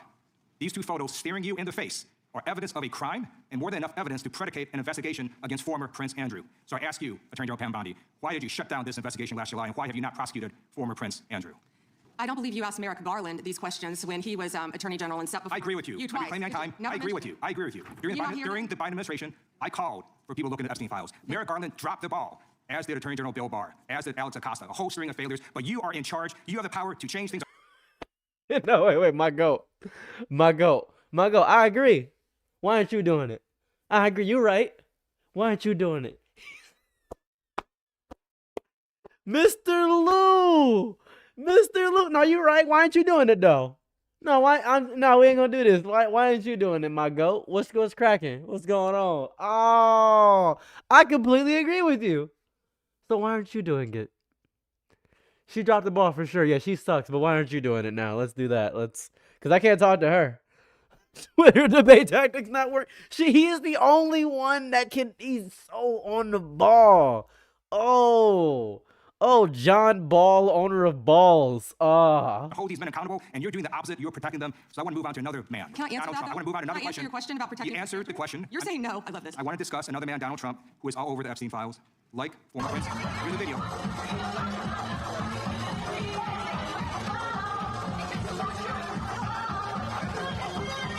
Like former Prince Andrew, Donald Trump attended various parties with Jeffrey Epstein. I want to know, were there any underage girls at that party or at any party that Trump attended with Jeffrey Epstein? This is the quiver. No, we got to go back and look at the quiver. Hold up a second. This is important. We got to go back. You got to look at the quiver. Hold up a second.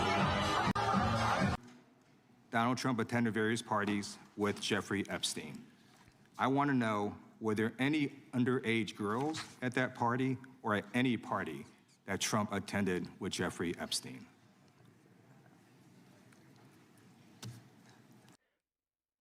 Hand on the desk. Immediate anger.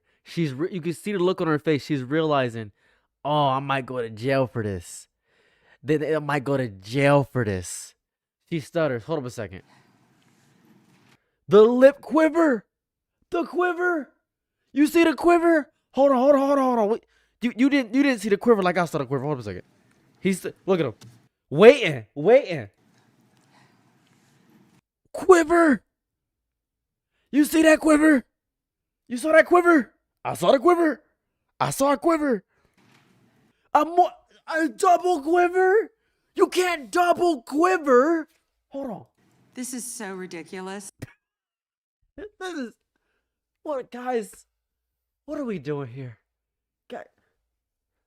We're all white. Besides you, Mr. Lou, we're all white. Guys, what are we doing? This is democracy, guys. This is crazy. What are we doing? We can't send me to prison. What? What is ridiculous? I've been sitting in this chair for an hour. My ass is chapped. And that they are trying to deflect. Trying to deflect, eh? From all the great things Donald Trump has done.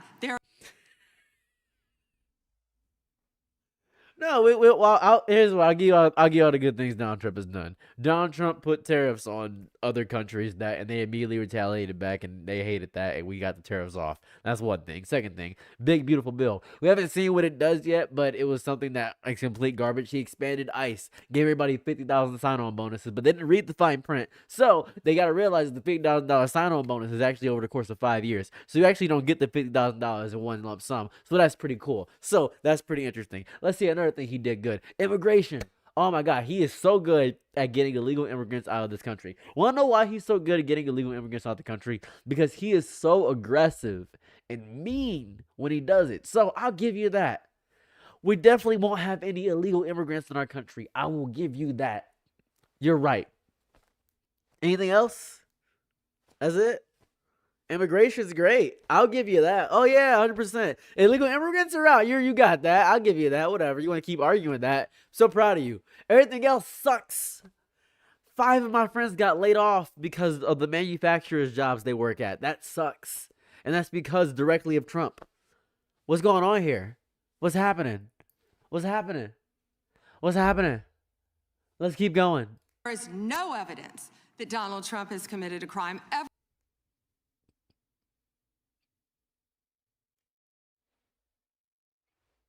Things Donald Trump has done. There is no evidence that Donald Trump has committed a crime Everyone knows that. This has been the most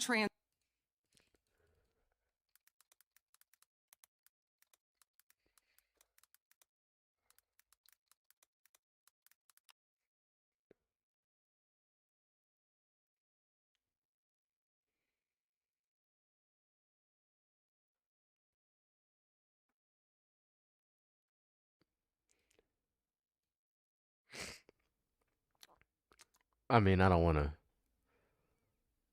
I don't want to. Um. I mean, I don't want to bring up that. Don't want to do that.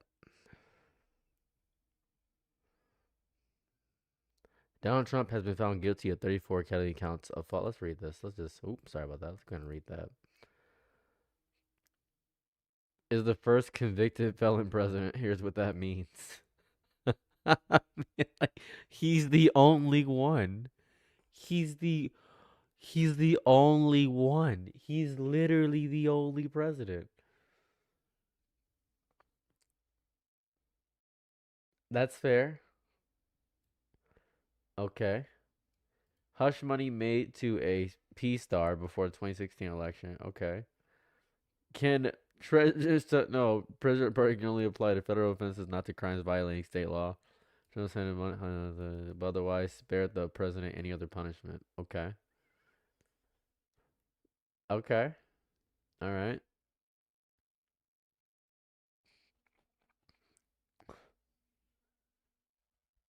Canada is among dozens of countries in the world after this is insane. I mean, we the never part, like, this is very specific languaging. from all the great things Donald Trump has done. There is no evidence that Donald Trump has committed a crime. Everyone knows that. This has been the most transparent presidency. He's the one that asked for those files. I'm claim my time. I got your answer. You said there's no evidence. Trump asked Chairman, please stop the clock. sign the legislation. This is Time belongs to the gentleman from California. Okay. I'm going to put up another document from a witness who called the FBI's National Threat Operations Center because I believe you just lied under oath. There is ample evidence in the Epstein file. Don't you ever accuse me of a crime. Thanks for following. Don't you ever accuse me of a crime.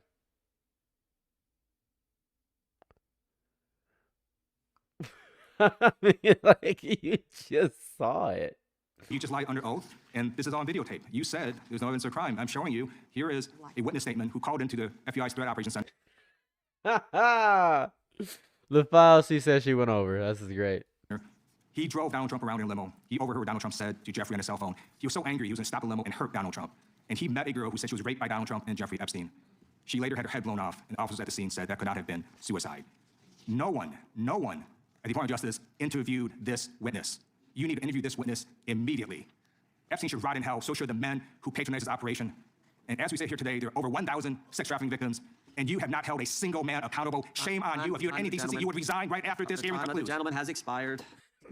If you had any decency, you would get the hell out of my face. you would lose your job. My bad. May I respond? Yeah, I don't know how you respond. No, I did not ask a question. He does not talk about the horrific crime in California. He does not want to talk about crime in his state. I did not ask a question. Meeting will be in order. The gentleman has yielded back his time. I think our next witness will be more than happy to let the Attorney General. I'm Attorney General. Would you like? Gentleman from Alabama is recognized for 5 minutes. Yeah, you have a few minutes. Thank you, Congressman. This is what Congressman Liu didn't want to talk about. He didn't want to talk about all the crime that is happening in his state. California refuses to honor detainees because of its dangerous sanctuary city policies. The refusal means California has released 4,561 criminal illegal aliens onto its street. The crimes of these aliens include 31 homicides, 661 assaults, 574 burglaries, 184 robberies, 1,489 dangerous drug offenses, 379 weapons offenses, and 234 sexual predator offenses. That's why they are deflecting. That's why they're trying to talk about the Epstein files. That's currently happening in his home state.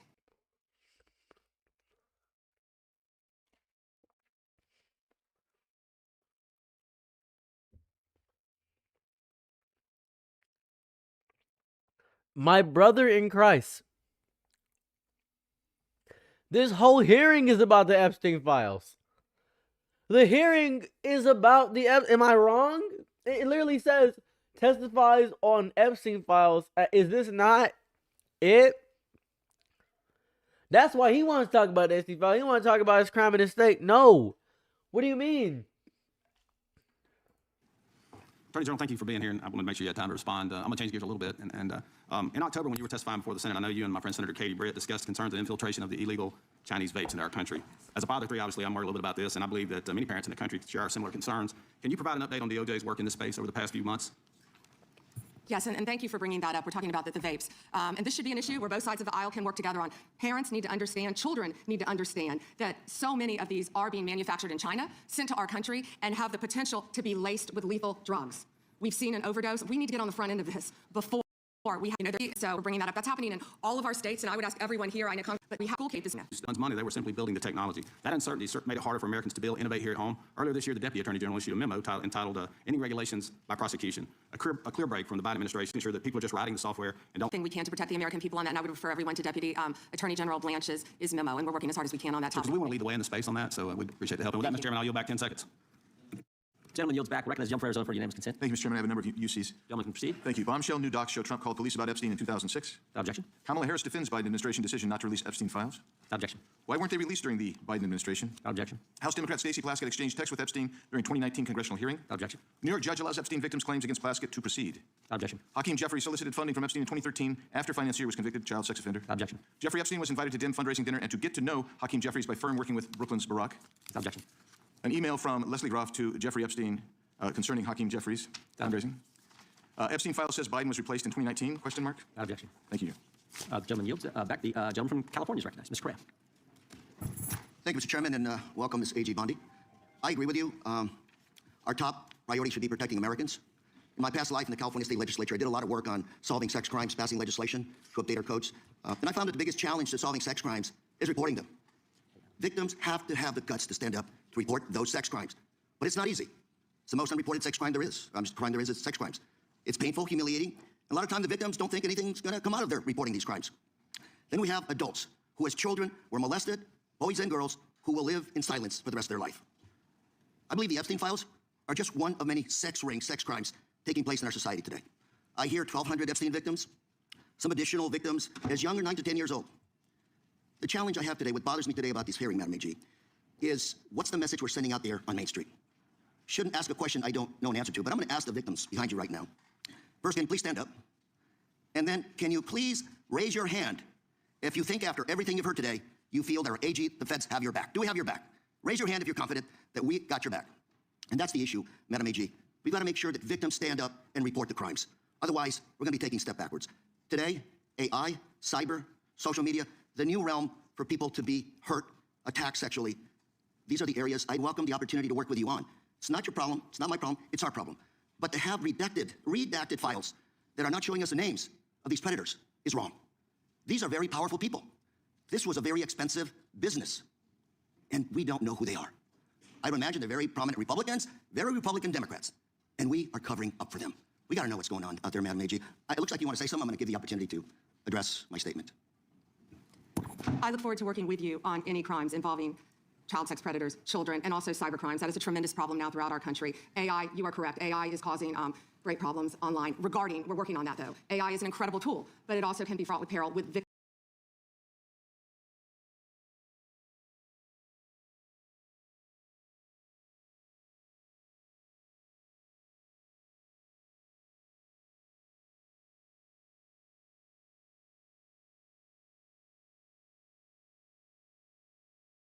Of crime. I've experienced that with someone I know who we've been trying to help. I look forward though to working with you on that and all cyber crimes. Can I? Please, go ahead. And as I said before, to any victims, we ask them to come forward to our office and we want to work with them. I have never not worked with a victim, and I believe I've actually spoken to several of them. Madam, if I can reclaim my time, behind me. I can reclaim my time. I just think we start out by making sure those redactions are unredacted, those Epstein files, to make sure that the public, according to the law, following the law, that those names in those files are made public. Oh, sorry, you couldn't hear me just now. Sorry. That made it even better. What is she talking about? I did just post a vid. What is she talking about? Dude? You can schedule videos, man. Yeah.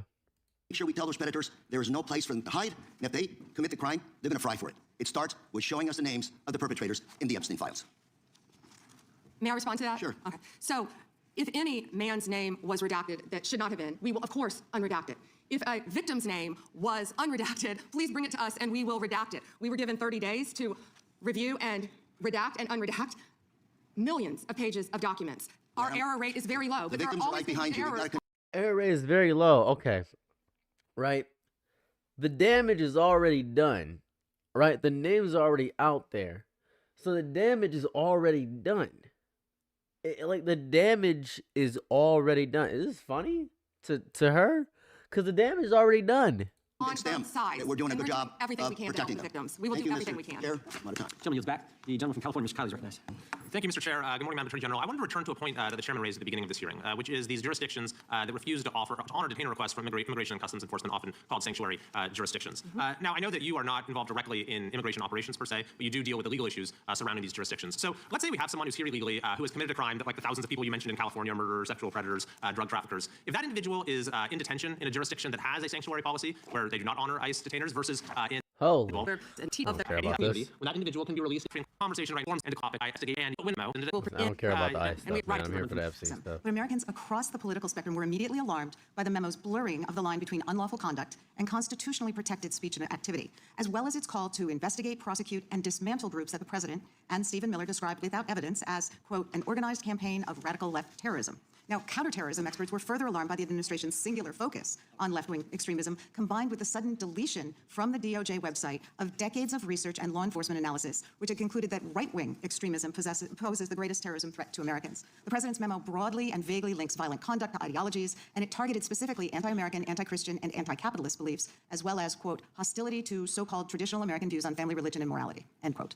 President Trump has repeatedly and openly, however falsely, tried to brand his political opponents with these sentiments listed in his memo. But as you know, as a lawyer, holding beliefs that the White House disagrees with is not a crime. And the statute defining domestic terrorism requires criminal acts, not just thoughts and ideas. That's why legal experts, nonprofit leaders, religious freedom, and civil rights advocates immediately raised the alarm that the new presidential directive was a politically motivated attack on civil society designed to silence those who disagree with the administration. So, Ms. Bondi, Section 3 of that memo directed you, as Attorney General, to submit to the President and Stephen Miller a list of groups or entities whose members are engaged in acts that meet the definition of domestic terrorism.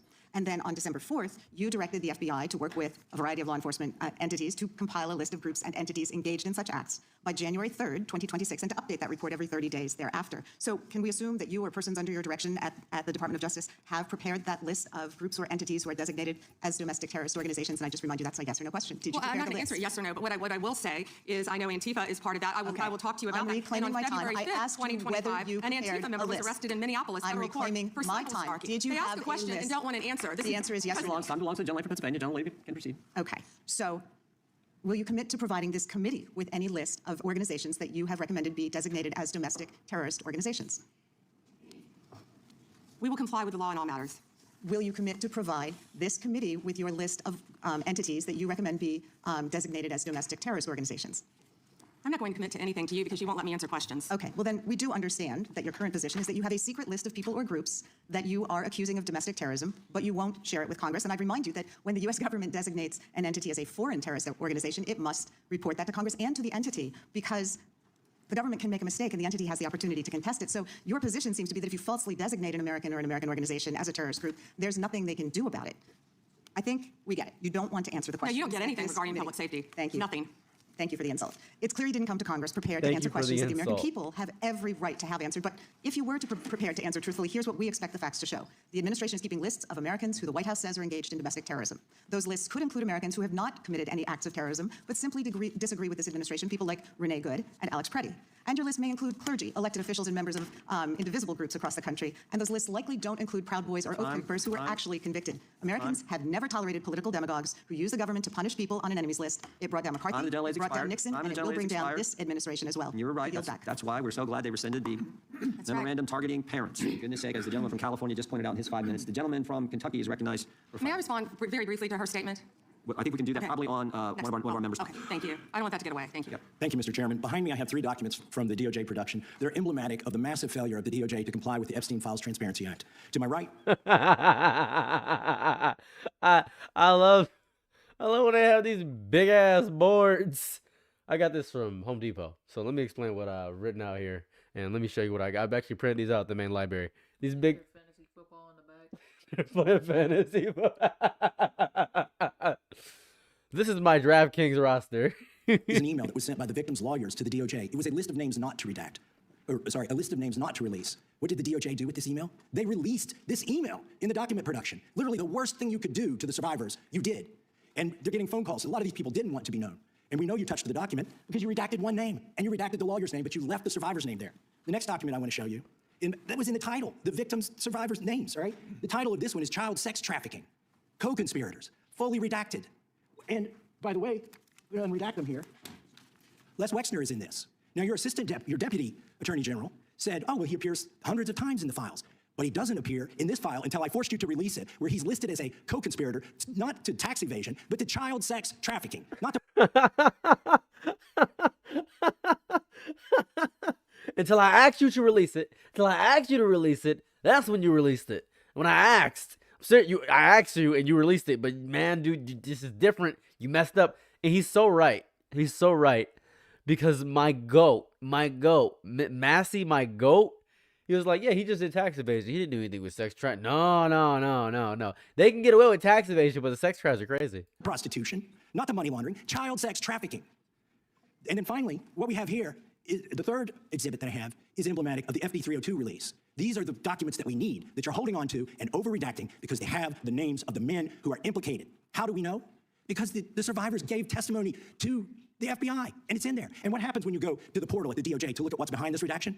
Another redaction. So we can't even see them. And then there's some of these files you've pulled down from the website that we will never see because we can't search the redactions. So I have several questions for you. Who's responsible? Are you able to track who in your organization made this massive failure and released the victims' names? Are you able to track who it was that obscured Les Wexner's name as a co-conspirator in an FBI document? Do you have that kind of accountability? I believe Wexner's name was listed more than 4,000 times. Yeah, I already told you that. This is where he's listed as a co-conspirator. Can I finish my answer? Come on, let me finish my answer. We corrected that within 40 minutes. He was already, you're acting like everybody's trying to cover up Wexner's name. Reclaiming my time. I'm gonna answer this question. Reclaiming my time. Mr. Chairman, this is how this works. Can I have my time? Mr. Chairman. The gentlelady can give her answer. The time belongs to the gentleman from... All right, I'm reclaiming my Can I time. give my answer? So I'm going to put the language of the bill up on the screen. Chairman, may I give my answer on that? It's a political joke, and I need to give my answer on that. We'll let the Attorney General respond, and then the gentleman can move to the next question. Within 40 minutes, you asked me a question. Within 40 minutes, Wexner's name was added back. Within 40 minutes of me catching you red-handed. There was one redaction out of over 4,700, and we invited you in. This guy has Trump derangement syndrome. He needs to. You're a failed politician. Chairman, please restore his time and remind the witness of the rules here. There is no credible information. Where did he come from? Where did Beetlejuice Green come from? Where did Beetlejuice Green come from, bro? Where did Beetlejuice Green? Where did this is, by the way, I respect Beetlejuice Green. Don't ever disrespect Beetlejuice Green. But he came out of nowhere like Beetlejuice Green. Beetlejuice Green, he just popped up out of nowhere. My goat popped up. He just said, hey, it's me, Beetlejuice Green. Where did he come from? Where did Beetlejuice Green come from? And I'm specifically referring to Beetlejuice Green. I'm referring to this. This is what I'm talking about here. What are you doing? Hmm? What are you doing? Nothing. Me? Just hanging around. That's how he popped up, bro. That's how he popped up. He just popped up Beetlejuice Green, man. None. If there were, I would bring the case yesterday that he trafficked to other individuals. Is that your position as well? My position is any victim who comes forward, of course, we would love to hear from them. 1-800-CALL-FBI. Did you ask Merrick Garland that the last 4 years? Did you talk about Epstein? I'm reclaiming my time. I'm glad you're asking about Merrick Garland. You because this is bigger than Watergate. This goes over 4 administrations. You don't have to go back to Biden. Let's go back to Obama. Let's go back to George Bush. This cover-up spans decades, and you are responsible for this portion of it. And that's He said, hey, we can go back to Obama. We can go back to this. We can go back to that. You're responsible for this portion. This part is you. This part is you. I want to know, at what point did the FBI and the DOJ decide that Lex Wessner was not a co-conspirator? Because our Epstein Files Transparency Act requires you, please put it back on the screen, please, to release the internal decision about whether to prosecute him or not, and it's not in the files, and it's not in the files for any of these other men. Time of the gentleman has expired. May she answer? And he's a hypocrite because he voted against the ban that we were talking about on deep fake AI porn. Only 2 people voted against it, and you were one of them, hypocrite. The gentleman's time has expired. Was that the answer to the question? Was that the answer to the question? Was that it? Was that the answer? Is that is it? Say what you want about Trump. This is the most entertaining this is the most entertaining that politics has been ever. Mr. Chairman, Mr. Chairman, could you answer the question? Chairman, I was wondering, The gentlelady's allowed. You get Buffalo Wild Wings or what? The Attorney General's allowed to respond the way she wants to respond to any member's questions, Republican, Democrat. All right, I have unanimous consent request. Gentleman's recognized for UC. All right, this is an example. I'm submitting these 302 forms that are entirely redacted, even when you go to look at them. Without objection. I'm submitting a witness statement that implicates Les Wexner. Without objection. I'm submitting an article from the New York Times that the DOJ released nude photos and identifiable pictures of the victims. I'm submitting a letter from AG Bondi to Kash Patel, imploring him to quit keeping the files when you found out that they were keeping files from you, because they're still redacting files. Chairman, are we going to recess for votes? Yes, we are. I'm submitting for unanimous consent a document of 17 individuals who've resigned because of the Epstein files. Without objection. Just want to check in how much time we have left in votes, but one thing I've learned here of late that they'll wait on this. How much time do we have? Oh, they just called. Okay. The chair now recognizes the gentleman from Maryland. And thank you, Mr. Chairman. I want to start by saying I appreciate what you said, Attorney General Bondi, and you said it to me personally, that you take the personal security of every member of Congress seriously and that people can contact you about that. And in these times, that's a very serious matter, so I thank you for that. Article 2, Section 1, Clause 7 of the Constitution is the Domestic Emoluments Clause. And it says that the president is limited to his salary in office and cannot receive any other money from the federal government while he's in office. It cannot be increased by $1. This president is the first president in U.S. history who has repeatedly sued the federal government for $230 million for the judicial search warrant at Mar-a-Lago, which was perfectly lawful and was never struck down. But now he's suing the IRS for $10 billion. He's suing the IRS for $10 billion, which I think is around 80% of its annual budget, because his tax returns were leaked, and they were illegally leaked by a private contractor who actually is in prison now, Charles Littlejohn, but he wants $10 billion. Now, I want to ask you the question of whether you think it would violate the Domestic Emoluments Clause for you to settle that $10 billion case or any of the other claims that the president's made against the government. He himself has remarked, it's interesting because I'm the one that makes the deal, right? And he says, I kind of have to work it out with myself. Do you think it would violate the Domestic Emoluments Clause for the president to work out a deal? I'm so sorry. I'm happy you pointed this out because I've been looking at him the whole time. He looks so sad. He's like, oh, who's this dude in the background? Who's this dude in the background? Who is this guy? Who is this dude? Who is... Oh, he looks like he's about to tear up, bro. Who is he? Oh, God. From people who are his subordinates under his unitary executive theory to get money in one of these cases. I'm not going to discuss pending litigation.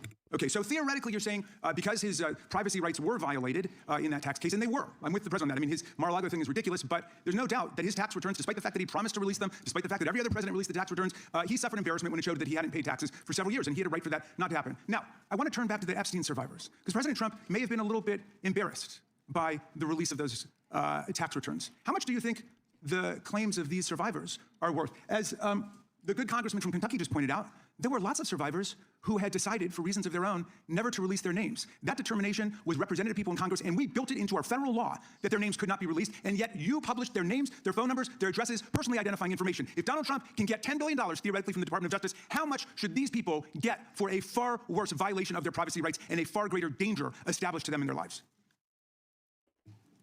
Do you even know who Chase Mulligan is? You're so obsessed with... You don't, do I'm you? going to teach you the rules again. You're the Attorney General of the United States. We have rules here. With him. You're the Attorney General of the United States. You're the rules. obsessed with Donald Trump. You have Trump derangement syndrome. Mr. Chairman, I'd like my time restored. I'd like my time restored. In your district. In your district, and you don't even know about it, about keeping children safe from online predators. I belongs to the gentleman from Maryland. Gentleman can proceed. Yeah, and I want the whole country to look at this, because this is the Attorney General of the United States, whose job is law enforcement. We've never had a witness who has misunderstood our rules and been unable to conform his or her conduct to our rules before.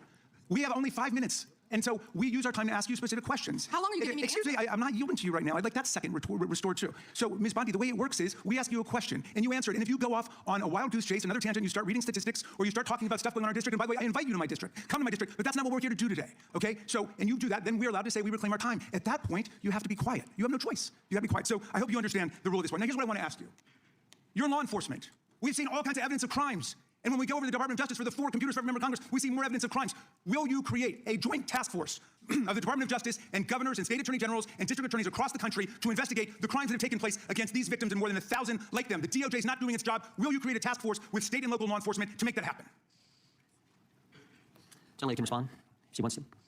Thank you, Chairman. He called Chase Mulligan a wild goose chase and didn't even know who he was. He is a defendant in your own district who preyed on girls. Mr. Chairman. Well, you know what? If he were part of the Epstein investigation, you wouldn't do anything about it. Online chat rooms and committed sextortion. Yet he didn't even know in your tiny little district who he Chairman, was. she's embarrassing you. He's about to be This is your committee, and she is embarrassing Shame you. on you. The time of the gentleman has expired. I would remind the committee that last Congress, Secretary Marks was here numerous times, and he wouldn't answer our questions, even when we sent them to him ahead of time in writing.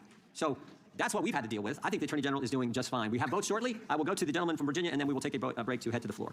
I thank the Chairman. Attorney General Bondi, thank you for being here, and I wanted to thank you for your work at DOJ in restoring the rule of law, encouraging transparency surrounding Jack Smith's partisan investigations into President Trump, declassifying information about the Russia collusion hoax, cracking down on sanctuary jurisdictions, and establishing the National Fraud Enforcement Division. Let me first go to securing the border and immigration enforcement.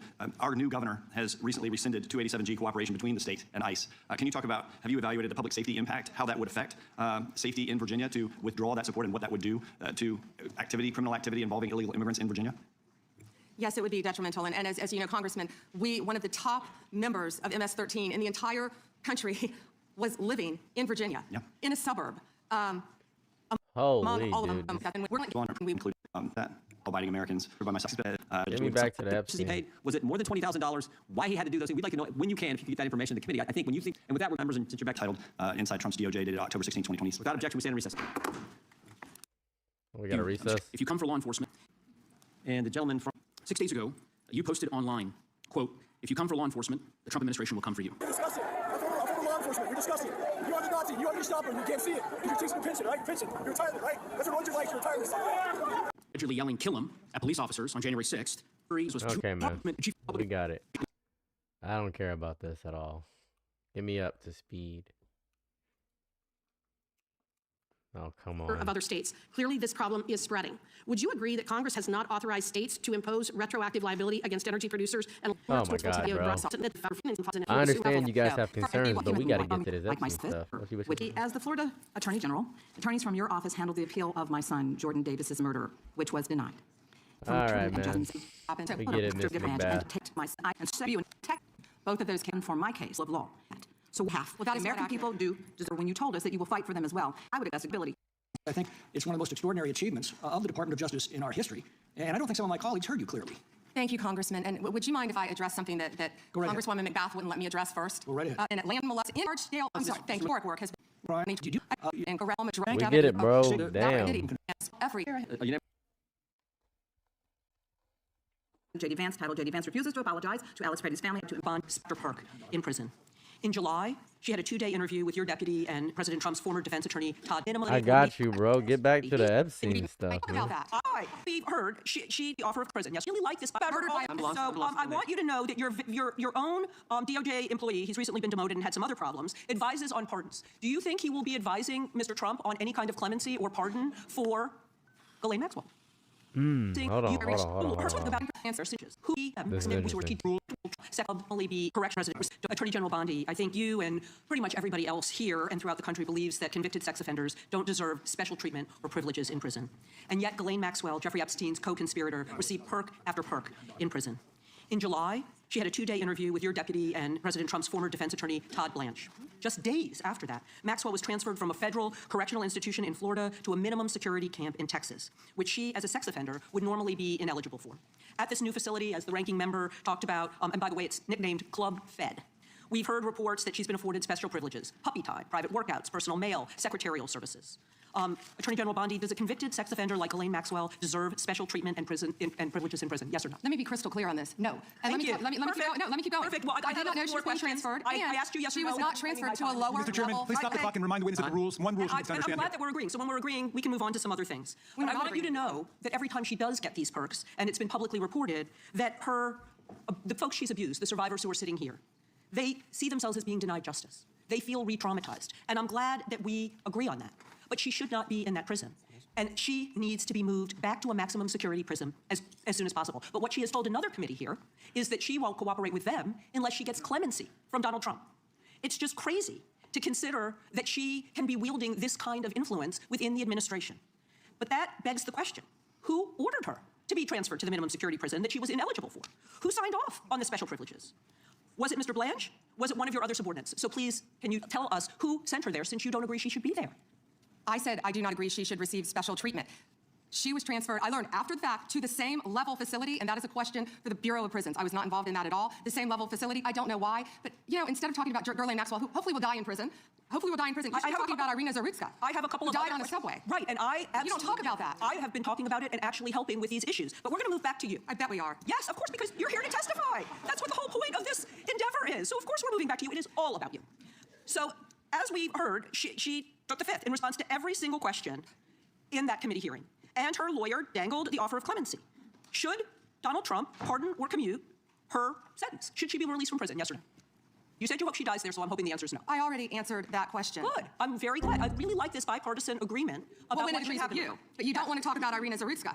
You don't want to talk about I talk about murdered her all by a the time, violent crime. but I am not here to testify before Congress. You are. That is your job today. You're That's what you're getting obsessed paid for. with attacks. So I want you to know that your own DOJ employee, he's recently been demoted and had some other problems, advises on pardons. Do you think he will be advising Mr. Trump on any kind of clemency or pardon for Ghislaine Maxwell? I'm not going to speculate, and you couldn't even identify properly. That's why you don't want to talk about Irina Zarutska. You couldn't properly The woman that died on the subway is. Why are they bringing her up, man? identify her relative. I absolutely have been, and her family, by the way, appreciates all of the condolences, all of the help, everything that our law enforcement in North Carolina has been doing to help her family. Her family feels well treated. Thank you, and I yield back. The gentlelady yields back. Gentleman from California is recognized. I'd ask unanimous consent to enter into the record an article by former Attorney General William P. Barr entitled, "Why Pam Bondi Didn't Publish All the Epstein Files in 30 Days." The answer is simple. It was not possible, from the Wall Street Journal. Well said. Without objection. The gentlelady from Florida is recognized. Thank you, Mr. Chairman. May I respond 20 seconds to something that Congresswoman Ross said? Go right ahead. Thank you. She also opposed the sex offender registry as head of North Carolina ACLU. Thank you. Thank you, Madam Attorney General. And I'd like to pick up where you left off a moment ago, because we convene here today as a committee for the stated purpose of conducting oversight of the Department of Justice. And so it's critical for us to focus first on the mission of the department and assess your success in discharging it. So the mission of the department is to enforce federal law, defend the rule of law, and protect the American people from violent crime, terrorism, drug trafficking, fraud, and exploitation, to promote public safety. And what we have heard today unequivocally is that President Trump's Department of Justice, under your leadership, Attorney General Bondi, is doing exactly that. Just a moment ago, you shared with us some incredible statistics that the United States, under your leadership, has achieved the lowest murder rate in 125 years. That in the first year of this administration, murder is down 21%, robbery is down 23%, carjacking down 43%. Under your more than 3 department in this hearing that I had of predators as technology defined criminal offense, we actually provide legal to these. Why do you believe that efforts to combat these types of crimes are important? Actually, it's horrible seeing that and nodding on her to protect everything in our... like Project Safe Childhood and the Internet Crimes Against Children Task Force's partnership there, a tremendous amount of leadership in our state trying to make sure we were taking care of children, also the elderly, protecting them from fraud, ending drug... In Florida when I was state AG, and actually back when I was a state prosecutor prior to being Attorney General. Neighborhood, it's and they feel programs... Young lady yields back. Gentleman from Tennessee is recognized. Thank you. I'd like to introduce for the record a letter to Director Gabbard from Mr. Warner and Mr. Himes, and a letter of response from her to them about who invited her to Atlanta, and a copy of the search warrant. And I'd also like to just make clear for the record, the reason people in Memphis weren't going out was because the ice was on the ground, and we were afraid we'd fall. But other than that, we go out all the time. Gentleman, without objection, the gentlelady from Vermont is recognized. Thank you, Mr. Chair. Attorney General Bondi, according to your department, a child is sexually abused in the United States every 9 minutes, and the vast majority of survivors never get justice. And that's one of the reasons why I think the Epstein case has resonated so deeply with so many Americans. And the other reason, I think, is because it has revealed a two-tiered system of justice, and the powerful are protected, and the survivors rarely get any accountability. And the Epstein files contain evidence of a multi-decade international criminal conspiracy involving some of the wealthiest and the most powerful people in the world. There's evidence of financial crimes, political corruption, sex trafficking, and of course, horrible sexual abuse. And I want to remind everybody, this isn't a game. These are real people, people who have suffered, who are sitting here with us today, and they deserve answers, and they deserve accountability. And I'm here to try to get some for them. Now, I've seen some of the unredacted Epstein files, and obviously, as you know, President Trump's name is all over them, but so are the names of other senior Trump officials: Howard Lutnick, Secretary of Commerce; John Phelan, the Secretary of the Navy; and Stephen Feinberg, the Deputy Secretary of Defense. These men were appointed by President Trump to senior positions in his administration. All of them have clear and confirmed ties to Jeffrey Epstein. Attorney General Bondi, yes or no, has the Justice Department asked Secretary Lutnick about his ties to Epstein? Excuse me. Secretary Lutnick has addressed those ties himself. I'm asking you, has the Justice Department specifically asked Secretary Lutnick about his ties to Jeffrey Epstein? He has addressed those ties himself. Has the DOJ asked Secretary Phelan about his ties to Jeffrey Epstein? I don't know whether he has addressed those or not. Has the Deputy Secretary Feinberg talked to the Department of Justice about his ties to Jeffrey Epstein? Yes or no? Has the Department of Justice talked to Deputy Secretary Feinberg about his ties to Jeffrey Epstein, which are clearly spelled out in the files? It's a very simple question. It's not a trick question. I'm just asking you. Yeah, I'm stunned that you want to continue talking about... Oh my gosh, Epstein okay, I'm recording my time. I'm asking you, not a trick question, a simple question. Okay, so what is clear is, we have evidence. Do you know who Chris Phelan is? We have evidence that 3 senior officials within the Trump administration have ties to Jeffrey Epstein. And what does ties mean? I can conclude from what you are saying that you have not talked to them. What does ties mean? I think Americans would be shocked to learn that you are not interested in talking with these officials who have ties to Jeffrey Epstein. Across the world, prominent men who've been exposed in the files have resigned their jobs in disgrace. And that's a good first start. And that same standard, this same standard should apply here. And Americans want accountability. Who is Chris Malin? Was the president aware? Please stop talking. It is not your time to ask questions. It is not your time. I'm reclaiming my time, Mr. Chair. Time belongs to the gentleman from Vermont. Was the president aware of Secretary Lutnick's ties to Epstein when he chose him to lead the Department of Commerce? Was he aware? Chris Malin was a Border Patrol agent. Okay, so I'm going to conclude that the president, in fact, did know about his ties because he was the next door neighbor. Shame on you. Oh, for goodness sakes. This is pathetic. This is pathetic, Mr. Chair. I am not asking trick questions here. The American people have a right to know the answers to this. She is so reasonably pissed. Whoever this woman is, I gotta respect her because she's so reasonably pissed from the dodging and the ridiculousness. I gotta respect her deeply because she is like, oh my, I'm not asking trick questions, bro. I'm literally asking yes or no questions, bro. This is ridiculous, bro. Literally yes or no questions. Could you please answer the question? She is just doing her best. It's so great. I gotta respect because this is how I'd be. I would be so pissed. Oh my god, I'd be the worst. I'd be the worst. These are senior officials in the Trump administration. This is not a game, Secretary. I'm Attorney General. My apologies, I couldn't tell. By 2008, we... Secretary, I'm Attorney General. My bad, cuz. Couldn't tell. Anyway. Yo. Knew that Epstein was a convicted sexual abuser. And we now know that Lutnick went to Epstein's island in 2012. How is that not a deal breaker for the president? And why aren't you asking questions of the Commerce Secretary about what he saw when he was at the island, which he lied about not ever going to? Why are you not asking these questions? And I see that my time is almost expired, so I will say this. Do the right thing, Attorney General. Meet with the survivors. They have been asking for a year. Meet with the survivors. Do the right thing. I yield back. Generally yields back. The gentleman from South Carolina is recognized for 5 minutes. May I have 20 seconds of his time? So that'll be up to the gentleman, but... Absolutely, Madam. Thank you. I was curious if you, Congresswoman, asked Bill Clinton that.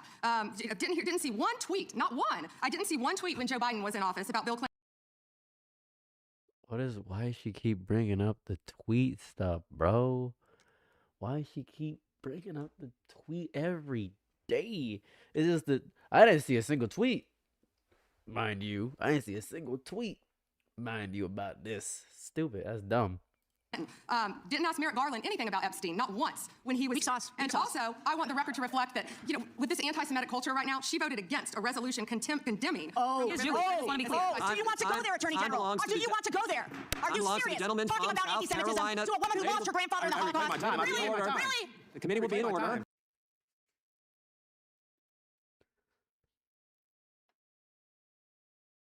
Oh, that was serious. Oh gosh, she pissed her off. Oh, that was bad. That was real bad.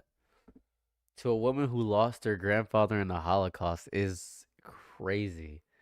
That's yo. Yo. Yo. Oh, that's crazy. What? The rage baiting is crazy. That's insane. Holy. If I was on trial, I would probably act exactly like Pam Bondi. I'm not gonna lie to you. I would probably act like Pam Bondi because I knew I would be cooked. I would just start insulting people. This is how I act when I know I'm cooked. It's like because this is what I do when I'm cooked. I'm doing my best. Yeah. Oh god. Yeah. This is how I act when I'm cooked. Oh my goodness. This is hot. This is exactly how when I'm cooked, when I'm filleted, when I'm flambéed, when I'm put over a reel, when I'm just getting cooked, flipped upside down. This is what I do. Just start insulting people. Only way that works. Talk to Jared Wise about anti-Semitism. The ranking member knows it. Can I get like 30 seconds back? Yeah, I think the whole committee knows. I've been very good. Making sure everyone gets their 5 minutes in the second. I'm talking about sanctuary cities for a second, which limit the federal government's ability to enforce immigration law. They're kind of a new thing that Democrat jurisdictions are doing. They're in violation of federal immigration law. But they are in policies. This means that the number of legal for the American taxpayer, do sanctuary policies make our community safer? No, Congressman. I want to do a brief video to highlight sanctuary cities.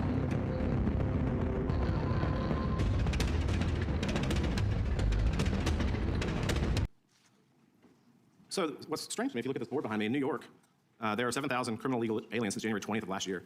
I get it. Yes, it's horrifying. Legal immigrants are horrifying. with hundreds of millions of dollars in clemency to convicted fraudsters. January 20, 2026, NBC, Trump's pardons forgive financial crimes that came with hundreds of millions of dollars in punishment. Washington Post, December 19, 2025, Trump's pardons wipe out payments to defrauded victims. And finally, May 30, 2024, Trump found guilty by Manhattan jury on 34 felony counts of fraud. Objection. Gentleman from Illinois is recognized. Thank you, Chairman. Attorney General Bondi, glad you finally made it here after hiding for 4 months from this committee. I understand Whoa, I why thought you're you were hiding hiding, from us. Chairman? You're one of the worst. Hold on. Someone came with immediate fire. Hold on a second. What did he say? I gotta slow this down because he came with some heat. He immediately just started going off on her. I gotta put it down to 1.5. Glad you finally made it here after hiding for 4 months from this committee. I understand. Oh, I thought you were hiding, from us. Chairman? You're one of the worst attorney generals in our history and an instrument of Donald Trump's lawless authoritarian agenda, and I'm glad the American people are seeing who you are, how you act, and the lack of good values. You weaponize the Department of Justice to target immigrants, working families, and anyone that Trump deems an enemy of the state, all to protect real powerful criminals, including in your administration. My Democratic colleagues have focused on your cover-up of the Epstein files and your passion for protecting pedophiles and child traffickers. That alone is grounds for impeachment. But there's so much more to your corrupt tenure as Attorney General. You directed prosecutors to investigate elected officials in welcoming jurisdictions, and you got thrown out of court when you sued Chicago, Cook County, and Illinois. You directed prosecutors to prioritize low-level immigration cases while gutting enforcement against corporate criminals and public corruption. You revived draconian You're law talking of about public corruption to 1798, me? Whoa. which should be repealed to illegally send people to a torture prison in El Salvador. You fired over 100 immigration judges, including the assistant chief immigration judge in Chicago, without cause, and installed unqualified military judges whom you instructed to deny asylum in violation of the law. You prosecute the president's enemies like Jim Comey and Tish James. You know what? My wife just said something smart. She said the white people aren't mad enough for me. Like Mr. Garcia, first I'm assuming of Hispanic descent, of some Spanish descent. He came out and immediately was like, "Hey, you suck. Go die." You've been ducking me for 4 months. He's the greatest op of all time. You've been ducking me for 4 months. I'm sorry. I haven't been ducking. Shut up. You've been ducking me for 4 months. I'm reclaiming my time. You've been ducking me for 4 months. You've been dodging this question for years. Giving impunity to federal agents who are murdering and brutalizing and terrorizing constituents, including in Chicagoland, in my neighborhood. I saw it last year firsthand.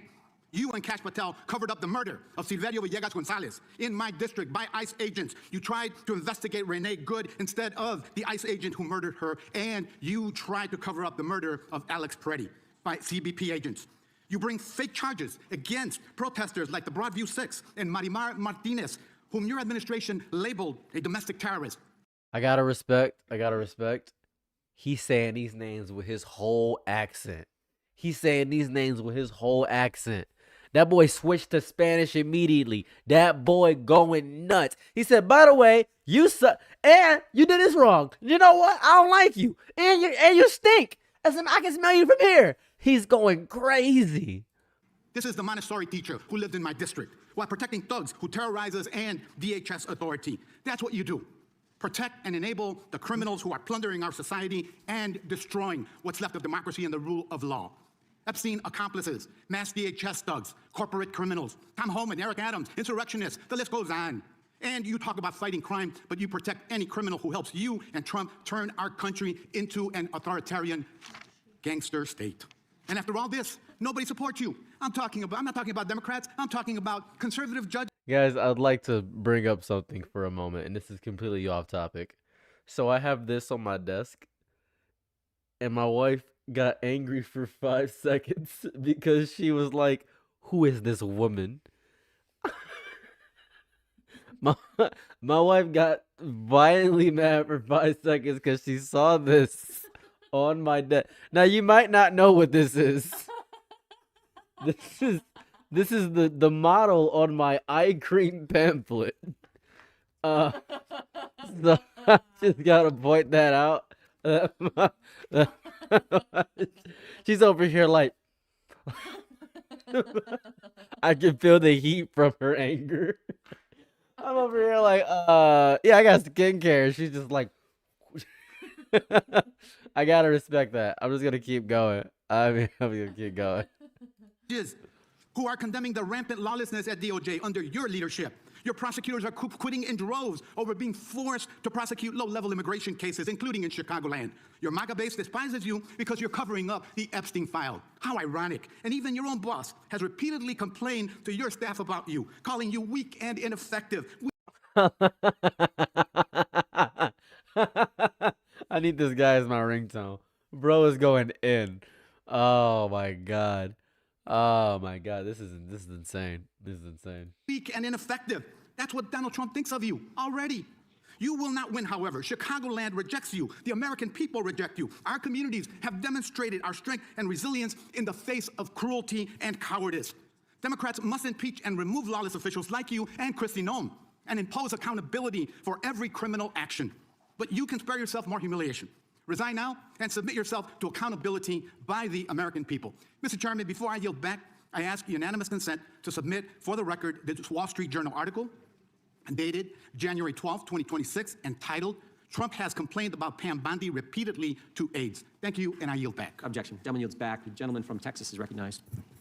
Thank you, Chairman. May I have 20 seconds, please? Yes, ma'am. Thank you. Let's hear the opposition research. Thank you. That's absolutely right, that they're not running for, he's not running for office again because, well, I don't know why you're not running for office again, but after the filing deadline, you publicly announced you would not run when your chief of staff, Patty Garcia, announced and took your seat. That's a state matter. That isn't a federal matter. You should investigate crimes. The time belongs to the gentleman from Texas. The time belongs to the gentleman from Texas. And a little flexibility on the time. I appreciate it, Chairman. Madam Attorney General, am I correct that under your leadership, the Department of Justice has prosecuted cases of non-citizen voting? So it's false, as some of my Democratic colleagues have claimed, that it doesn't happen.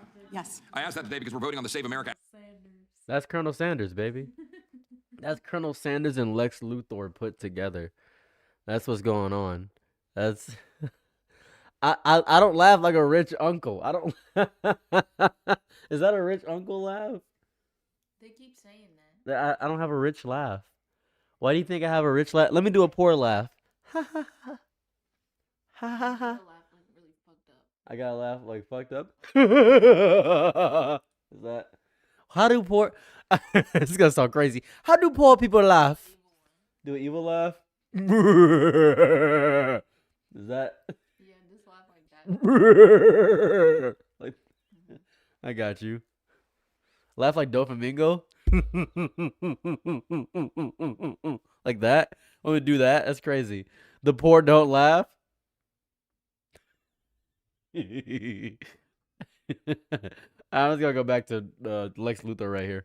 Act today to enact common sense policies to ensure all American citizens vote in American elections and enact federal voter ID laws. But it's true, for example, that in just this month, a federal grand jury in New York indicted two men with illegally voting in federal election and making false statements. Mohammed Mazamal and Mohammed Shakil were non-citizens at the time they registered to vote. This happens regularly, and you're prosecuting those crimes, correct? Yes. But does that prosecution of those criminals overturn their previously cast votes? That's all pending. But it does not overturn votes that they've cast, right? So passing the Save America Act would help deal with that problem. Yes, Congressman. Second question. As Attorney General, you're in charge of the Executive Office of Immigration Review, correct? Yes, Congressman. The Biden-Mayorkas regime caused the immigration court case backlog to explode, correct? Okay, all right, we're going crazy.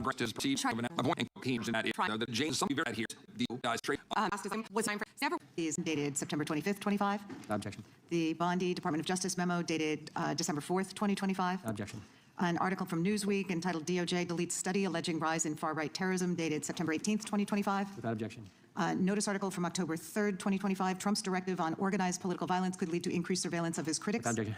Washington Post article, September 25th, 2025. Trump targets domestic terrorists, but only mentions the radical left. Without objection. Idaho Capital Sun, October 18th, 2025. Rest easy, Idahoans, the No King demonstrators are American patriots. Without objection. Attacks on freedom of speech, what nonprofits need to know, published by the National Council of Nonprofits, the largest network of nonprofits in America. Without objection. The Freedom from Religious Foundation warns that Bondi memo weaponizes federal law enforcement against non-Christians and dissenting viewpoints. Without objection. A Ken Klipperstein blog from January 28th, 26, ISIS secret watch lists of Americans. Without objection. And an Intercept article from February 2nd, 26, Trump calls his enemies terrorists. Does that mean he can kill them? Without objection. The gentleman from Florida is recognized. Thank you, Mr. Chairman. Good morning, Attorney General Bondi. Good afternoon. Oh, you're right. Good afternoon. It's been a long day. I wrote this morning. We've known each other a long time, and I'll always be appreciative for your assistance when you were Attorney General in Florida. I know this is gonna be crazy. For some reason, I can feel this is gonna be nuts. Because he has a stack of Harry Potter books right next to him. For some odd reason, this man, I can feel such insane aura emanating from the level of nonsense he is about to bring. I can just feel what he is about to do. I can feel it. It's in my system. He's about to go crazy. He's got the widow's peak. Something about to go nuts. I can just feel it. He's complimenting her to butter her up. He's complimenting her to hardcover Harry Potter books. Turf J.K. Rowling is rubbing her hands together right now. This is about to go crazy. You didn't see the Harry Potter books? He has a stack of 4 Harry Potter books right in front of him. What is he about to say? What is I feel something cooking. After the shooting at my high school at Marjory Stoneman Douglas, in my hometown of Parkland, when we passed a bipartisan bill, the Marjory Stoneman Douglas School Safety Act, which was the largest policy response to a school shooting in American history. Your department also prosecuted to the fullest extent of the law a constituent of mine and former felon that had plans to kill me when he was picked up by law enforcement after he was target practicing in his backyard with 2 rifles, a scope, a silencer, 3,000 rounds of ammunition, an anti-Semitic manifesto. My name was the only name on their target list, and my kids found out about this from their friends at school. So thank you. However, the most transparent administration in American history. Before Trump, we didn't know the word transparency, apparently. It's been 12 months since you gave Republican influencers part 1 of the Epstein files. You said the list was on your desk. Then a memo came out and said that there was no list. Phase 2 of the binders never happened. The President of the United States says the Epstein thing is a hoax. He blasts his own base for wanting the release of the files. He blamed Barack Obama. Republicans voted against the release of the files in the Rules Committee. Then they refused to even return to the Rules Committee until they could be protected from future votes on the release. Speaker Johnson sends Congress home a day early before break. They sent the Deputy Attorney General to meet with Maxwell. She says something favorable about the President. Miraculously, she gets transferred to a minimum security facility. No one can explain why. Miraculously, the leaks of the Wall Street Journal stopped. We come back from break. We have the Massey discharge petition. Republicans drop a rule, a non-binding resolution trying to kill the Massey discharge petition. The White House says passing the Massey discharge petition is a hostile act. Trying to stop the necessary 218 signatures, according to Republican members that signed it, the White House brought them into the Situation Room, you know, the place where the president goes for time of war, promising things like appropriations or maybe even to primary them. People in the room say you were there. It didn't work. We get the 218 signatures. We eventually passed the Massey petition. You guys didn't release the files. You were forced by Congress. Every member of the House except one and the entire Senate. The reason the president signed it is because it was a veto-proof majority. We can't agree on anything, and yet the entire House but one member and the whole Senate forced the administration to release the files. Kash Patel under oath said to Senator Kennedy, the FBI is not in possession of any credible evidence that Epstein trafficked girls to anyone but himself. We know now that's not true. According to documents, Epstein had a worldwide sex trafficking ring. He's a master manipulator. Now, this is going to sound crazy, but I want to point this out. See how he started off kind of buttering up? He was like, you know, we went way back. We went way back. As a matter of fact, I respect you. I respect you. You was at my son's birthday party. However, the whole administration is worthless. As a matter of fact, Ghislaine Maxwell can rot in prison. Whoa, that came out of nowhere. I respect that. I got to figure out why he got these Harry Potter books. Girls from Poland, Czechoslovakia, Russia, Paris, modeling agencies sending him girls. He even had a relationship with a summer camp where he groomed girls at a picnic table. Ghislaine Maxwell says 29 Epstein associates cut secret DOJ deals. Turns out there is a list. 6 names readily available if you unredact them. Co-conspirators named, but we got them when you unredact them. Maxwell recently tells a House Oversight Committee that she wants clemency to release more names. Kash Patel under oath said Trump's name appears less than 100 times in the files. We now know that's not true. Trump's name appears more times in the Epstein files than God's name appears in the book about God. Where did that book come from? Where did this book come from? He's got a menagerie of books. Does he just have a bunch of books? Okay, by the way, this is the Trump Bible. Move over, King James. Trump's name. Hold on a second. What did he say? He said that was a Trump Bible? Then God's name appears in the book about God. Okay, by the way, this is the Trump Bible. Move over, King James. Trump's name okay. Also appears more times in the Epstein file than Harry Potter's name appears in the 7 books about Harry Potter. He did it for visual flair. He did that for visual flair. He did that for visual flair. He did that for visual flair. It's crazy. What in Orpha Rizzler who? Sungjin who? This man he came just to Orpharm. The guy just to say, by the way, your move. Crazy. That's such what peak? What peak? What peak What peak? Yeah, he was a theater kid for sure, bro. Oh god. Oh. Lutnick says that in 2008 he went to Epstein's home, says he had a massage table in the living room, that Epstein said he got one every day, that it was the right type of massage. He and his wife decide to leave and say they'll never be in a room with him again. Howard then says, I'm sure the Epstein stuff is all on video. He was the greatest blackmailer of all time. Well, how would Howard know that? But now the files are public, and in 2012 we find out that he and his family are on Epstein Island after Epstein pled guilty to state charges. I'm from Florida. I take my family to Disney World, not to Epstein Island.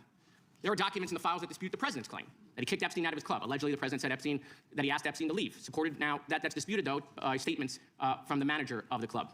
Now, Madam Attorney General, I have like 25 seconds left. So because I'm curious, and I'd like to see, flip to the Jared Moskowitz section of the binder. I'm interested to see what staff provided on the oppo on me, and because we're in the Olympics, I'm going to give it a grade. I just want to see how good it is. So give me your best one. So first of all, nothing is funny about mocking the Bible and holding up a Trump Bible. That's what you did. You made a joke, and I find offense to that. That's all I have to say. I want it from the burn book. Shame. I want it from the burn book. Which is the best one? What you got? Has expired. The gentleman from Wisconsin is recognized. Thank you. First of all, I'd like to clear something up that was. He had another prop. He had another prop. Hold, please. Hold, please. He deserves regular speed. Curious, and I'd like to see, flip to the Jared Moskowitz section of the binder. I'm interested to see what staff provided on the oppo on me, and because we're in the Olympics, I'm going to give it a grade. I just want to see how good it is. So give me your best one. So first of all, nothing is funny about mocking the Bible and He didn't even mock the Bible for real, man. holding up a Trump Bible. That's what you did. You made a joke, and I find offense to that. That's all I have to say. I want it from the burn book. Shame. I want it from the burn book, which is the best one. What you got? I want it from the burn book. I want it from the burn book. My goat. Has expired. The gentleman from Wisconsin is recognized. Thank you. First of all, I'd like to clear something up that was said earlier and is frequently said, and is manifestly not true. And that is the supposed small number of crimes committed by immigrants or illegal immigrants in the country. That has been based on a poor... I like how it's between immigrants and Epstein. I got it. This is exactly... This is such a great show. This is such a great show of how the Trump administration works. Bring up Epstein, what about immigration? And then we bring up Epstein again, they just keep bringing up immigrant. It's so great. I like this. And illegal federal prison, all nonsense here, where nobody has those numbers. Okay, there's the first thing. Now, the next thing I want to point out, we have had what I think is an unprecedented situation in Minnesota. Okay, now, well, you tolerate fools gladly, so I appreciate that trait. You suffer fools gladly. In hearings like this, we often focus on new initiatives undertaken by the department. Today, I'd like to give you an opportunity to discuss actions implemented under the Biden administration's Department of Justice, such as the Foreign Influence Task Force. Yesterday, detailed explanation for why you have withheld almost half of the documents, which is required by the bill. Now, obviously, there are 3 million documents, so I didn't get through much. But one thing I didn't see was the client list that you said you had on your desk a year ago. I did, however, find a couple of important documents. An 86-page prosecution memo from the Southern District of New York, and a draft indictment from Florida against Jeffrey Epstein's co-conspirators. For reasons that I cannot understand nor are permitted by the bill, they were still redacted, even for members of Congress. So, Ms. Bondi, will you commit right here to immediately providing those 2 documents in unredacted form to members of Congress? Not a complicated question. Well, I guess it is for you, because you have a law degree, and those are privileged. Okay, they're not privileged, but we will discuss that later. I also found an email that I have right here from Jeffrey Epstein to Ghislaine Maxwell that was unredacted, and it included notes of statements that Donald Trump made about his prior relationship with Jeffrey Epstein. Now, there is no reason for this to be hidden from the American people. There is no privilege, there is no attorney-client privilege, and I see you're checking with your staff, and I can assure you, staff, this is not under attorney-client privilege because it was sent from Jeffrey Epstein to Ghislaine Maxwell. Will you commit to publicly providing the unredacted version of this so that the American people can understand the extent of Donald Trump's lies about his relationship with Jeffrey Epstein? You're about as good of a lawyer today as you were when you tried to impeach President Trump in 2016. Have you apologized for that in 2019? So, will you unredact this? Will you were unredact lead this? counsel on that. Privileged. I'm asking you, will you unredact this? Privileged. Privileged, of course. I look forward to discussing this more. Now, these are obviously improper redactions. Well, and let me to stop for a protect- minute. I'm No, talking. no. I'm If they're talking. not privileged, Quiet. don't yell at me. If they're Mr. not Chairman, would you privileged, stop the clock? This is your time. It's not on Mr. if they're Gomes. not Even though you privileged, used your if we review improper them and they're not- redactions you'll like my answer. to If we continue review to them and they're not protect privileged, Time belongs to the I will member. be happy to release them. We'll after stop the review. clock. We'll stop the clock. Time belongs to the member. Go ahead. Even though you used improper redactions to protect Donald Trump and other predators associated with Jeffrey Epstein, you did the exact opposite thing with the survivors and victims of this scheme. So their identification information was really the only thing required to be redacted, and it was not. And it's clear this was not a mistake. This was not by accident. This was not because you only had 30 days when you really used 75, and that doesn't even include all the hours last March that you were redacting it. But I'll tell you why it's clear it wasn't a mistake. There is an email entitled Epstein Victim List. There are 32 names. 1 is redacted. 31 are not. So someone looked at it and decided to redact something. And I will tell you that that is clearly intentional to intimidate these survivors and victims.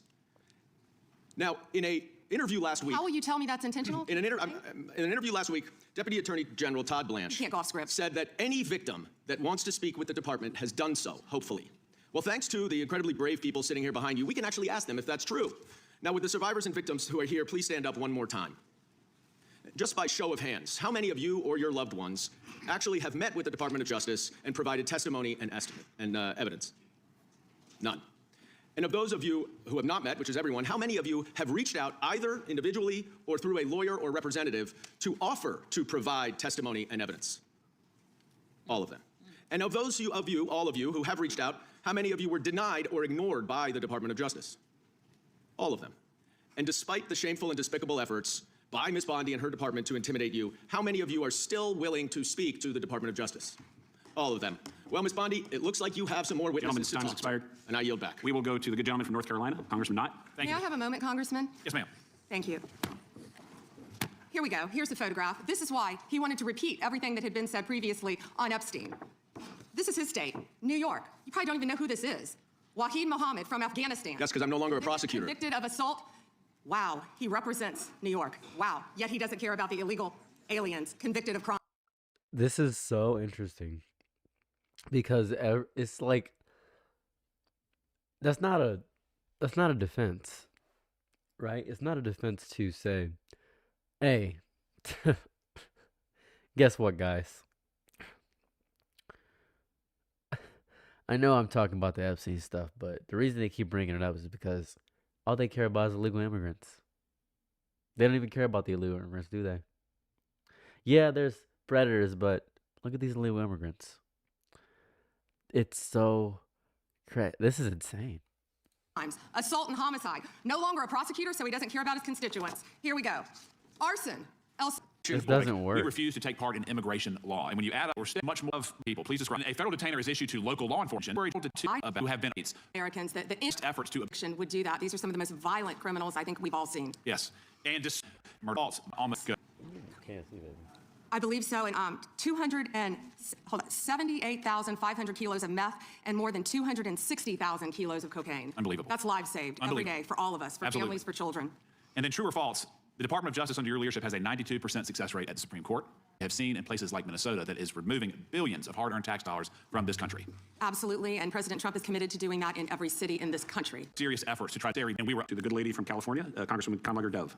Thank you, Mr. Chair, and thank you, Attorney General, for being here today. I want to talk with you about an issue on which there is broad bipartisan agreement, the importance of ensuring trust between the American public and those government officials who wield powerful law enforcement responsibilities. So, Attorney General, would you agree that it is important for law enforcement leaders to be honest?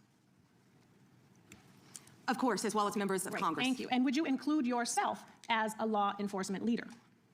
Of course. Okay, thank you, thank you. You know, President Trump has also, he has referred to himself as the chief law enforcement officer of this country. So do you believe that President Trump is honest? He is the commander-in-chief of the United States of America, and not only is he keeping this country safe, he is keeping this world safe. It's a simple question which you didn't answer. He is okay, the commander-in-chief. Last June, Minnesota lawmaker Melissa Hortman, her husband Mark, and their dog were brutally murdered in their home. And your USA's office in Minnesota investigated this crime and obtained a 6-count indictment of the murder suspect, stating that he had intent to kill, injury, harass, and intimidate Minnesota legislators. And I have the copy right here. I read through it.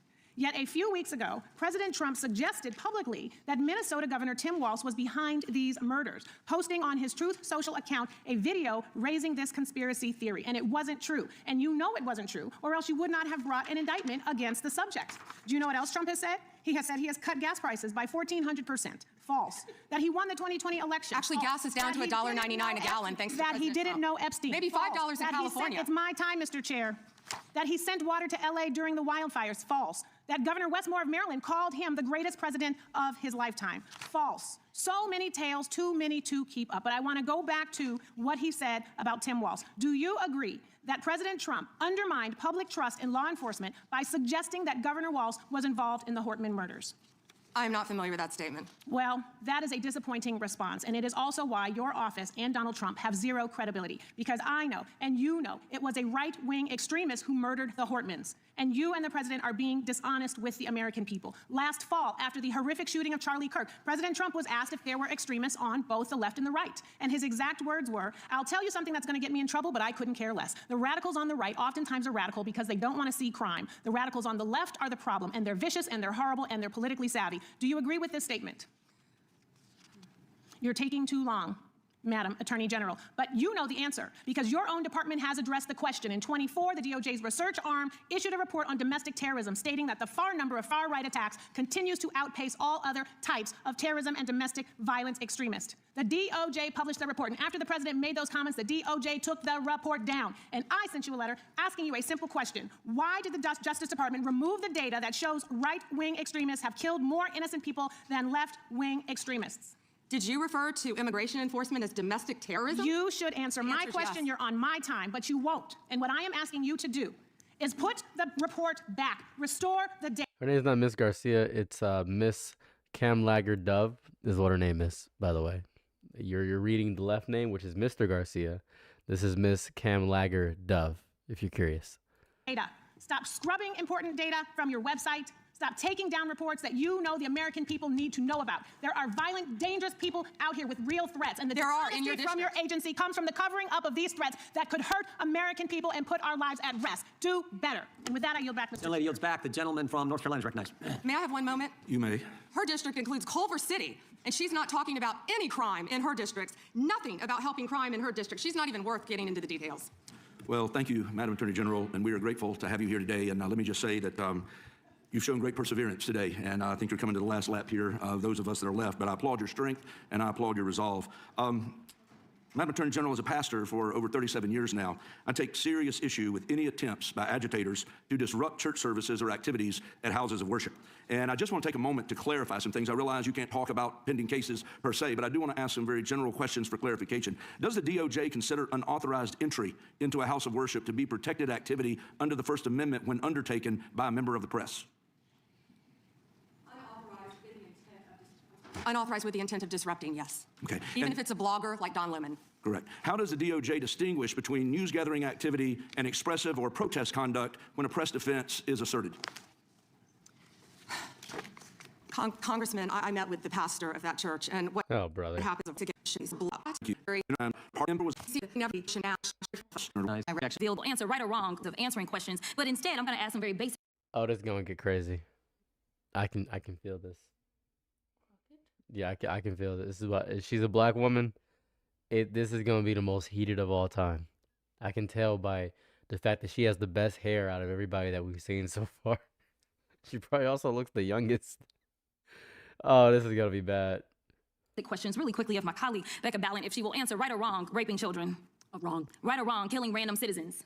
Definitely wrong. Right or wrong, enriching yourself as the sitting president of the United States. Definitely wrong. Okay, thank you, because I probably never would have got that with our witness. Our witness who somehow is a lawyer but does not understand how it works with witnesses. I'm not really sure what law school she went to and what all kind of cases she tried, but typically when you come into a space and somebody's a witness, then they sit there and they answer questions instead of asking questions. And then we also have this objection that we use as lawyers called non-responsive when a witness fails to actually answer the question. But nevertheless, let me address the survivors, because that's exactly who they are. They are not victims, they are survivors. Let me say thank you for having more courage and moral clarity in your pinky fingers than the entire Department of Justice. We are currently the laughingstock of the world, partially because of the failed leadership within the DOJ, as we see kings and queens falling everywhere around the world. But we don't know the basics of right and wrong in this country, because it's not about partisanship. And that's why I applaud Thomas Massie, because he's the only person on the Republican side that has a backbone and knows how to stand up to.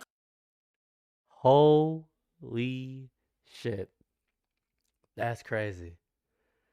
That's all right. Let's keep cooking. Let's keep cooking because oh god, damn. Corruption. But nevertheless, let me keep going. My Democratic colleagues have been attacked this entire committee hearing. They have been lied on. And frankly, the American people weren't looking for that. They were looking for answers about the corruption that they see coming from this administration. In the written testimony of this witness, of this particular witness, she stated that when she took office, she had two main goals. The first was to end the weaponization of justice, and second, to return the department to its core mission. Not only have you lied about both, you've intentionally done the exact opposite. You're spending more taxpayer resources arresting journalists than you are prosecuting pedophiles and creeps. In fact, your boss, the President of the United States, stated that this administration, quote, took the freedom of speech away. And at your direction, DOJ has arrested Don Lemon and Georgia Fort. And I might add that y'all actually had a judge that rejected y'all for trying to arrest Don Lemon before, just like the grand jury rejected y'all as it relates to Senator Kelly, just like a grand jury rejected y'all as it relates to Senator Slotkin, just like the case against Tish James was dismissed and the case against Mr. Comey was dismissed. I completely don't get how it is that you're sitting at the top of DOJ because you don't seem to be good at your job. You're spending more taxpayer resources arresting these journalists. In fact, we know after Georgia Fort and Don Lemon were arrested, we know that there were homes of journalists that were raided.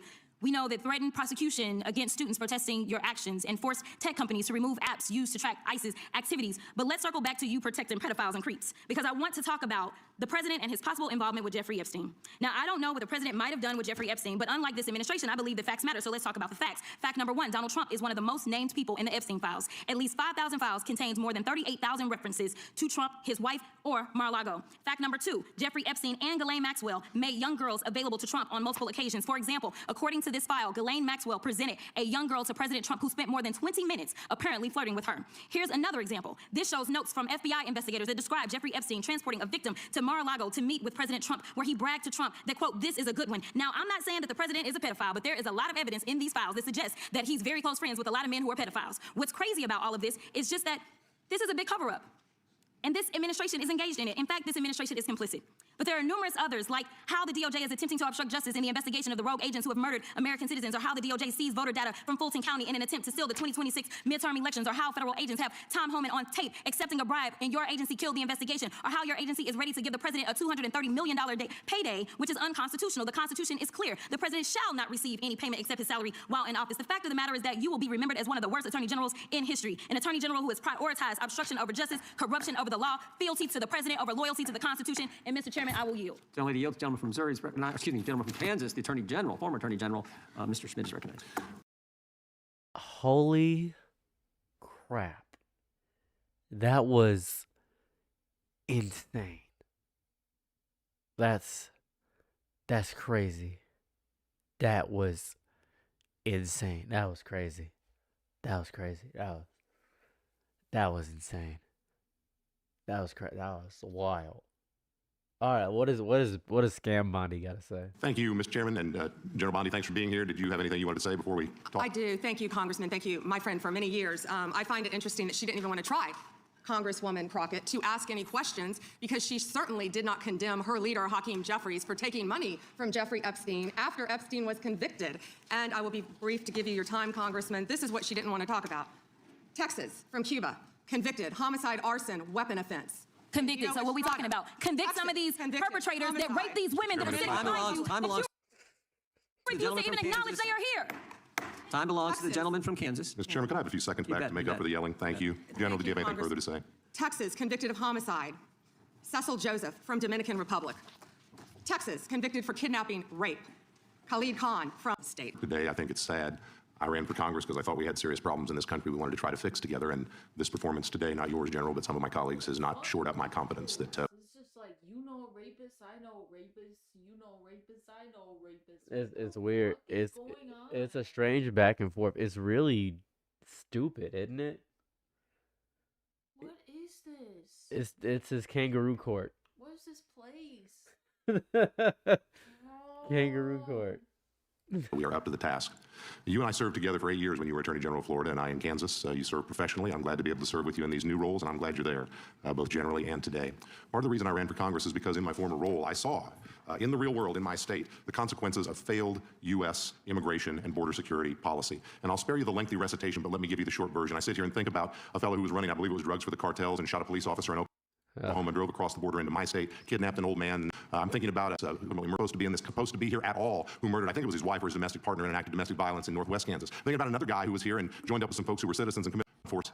The United States has said they need to be sent out of this country. People lie for being well as property or violence against those who commit the case that the law says under Rule 65. And didn't the president direct you and other agency heads to start seeking bonds in those cases? Yes. And should we beef up the law in that area by codifying? Questions. Appreciate it. I've got a series of questions for you that we can get through pretty quickly, I think. Can you tell me, is it true that the Biden-Harris DOJ raided President Trump's home? They did. Did the Biden-Harris DOJ allow Jack Smith to spy on over a dozen Republican members of Congress? Absolutely. Did the Biden-Harris DOJ seize the phone of a sitting Republican congressman? Yes. Did the Biden-Harris DOJ and Jack Smith pay at least $20,000 to confidential human sources to provide information on President Trump? At least. At least. Did the Biden-Harris DOJ and FBI fail to apprehend the suspect who placed pipe bombs near the Capitol ahead of January 6th? Yes. Did the Biden-Harris DOJ target parents as domestic terrorists? Absolutely. Did the Biden-Harris DOJ target pro-life Catholics, going so far as to interview a priest and acquire... James, I want to talk to you individually for a moment. Mrs. Crockett just got done blaming Pam Bondi over the Epstein files. You have told me, Saros, I love the content, but I need to be known that Glazing Crockett is fine as long as you acknowledge she's still a DNC pro-Israel shill. That's exactly what Pam Bondi is doing every time she pops up with. You didn't say anything about the fact of you're not talking about illegal immigration. I'm not taking away the fact that she is pro-Israel. My main concern right now is about the Epstein files. It is horrifying what is going on in Palestine and Israel. But my main concern right now,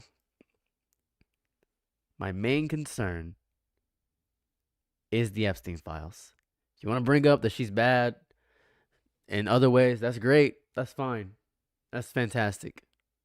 A broken clock is right twice a day. You know what I mean? But I am here to simply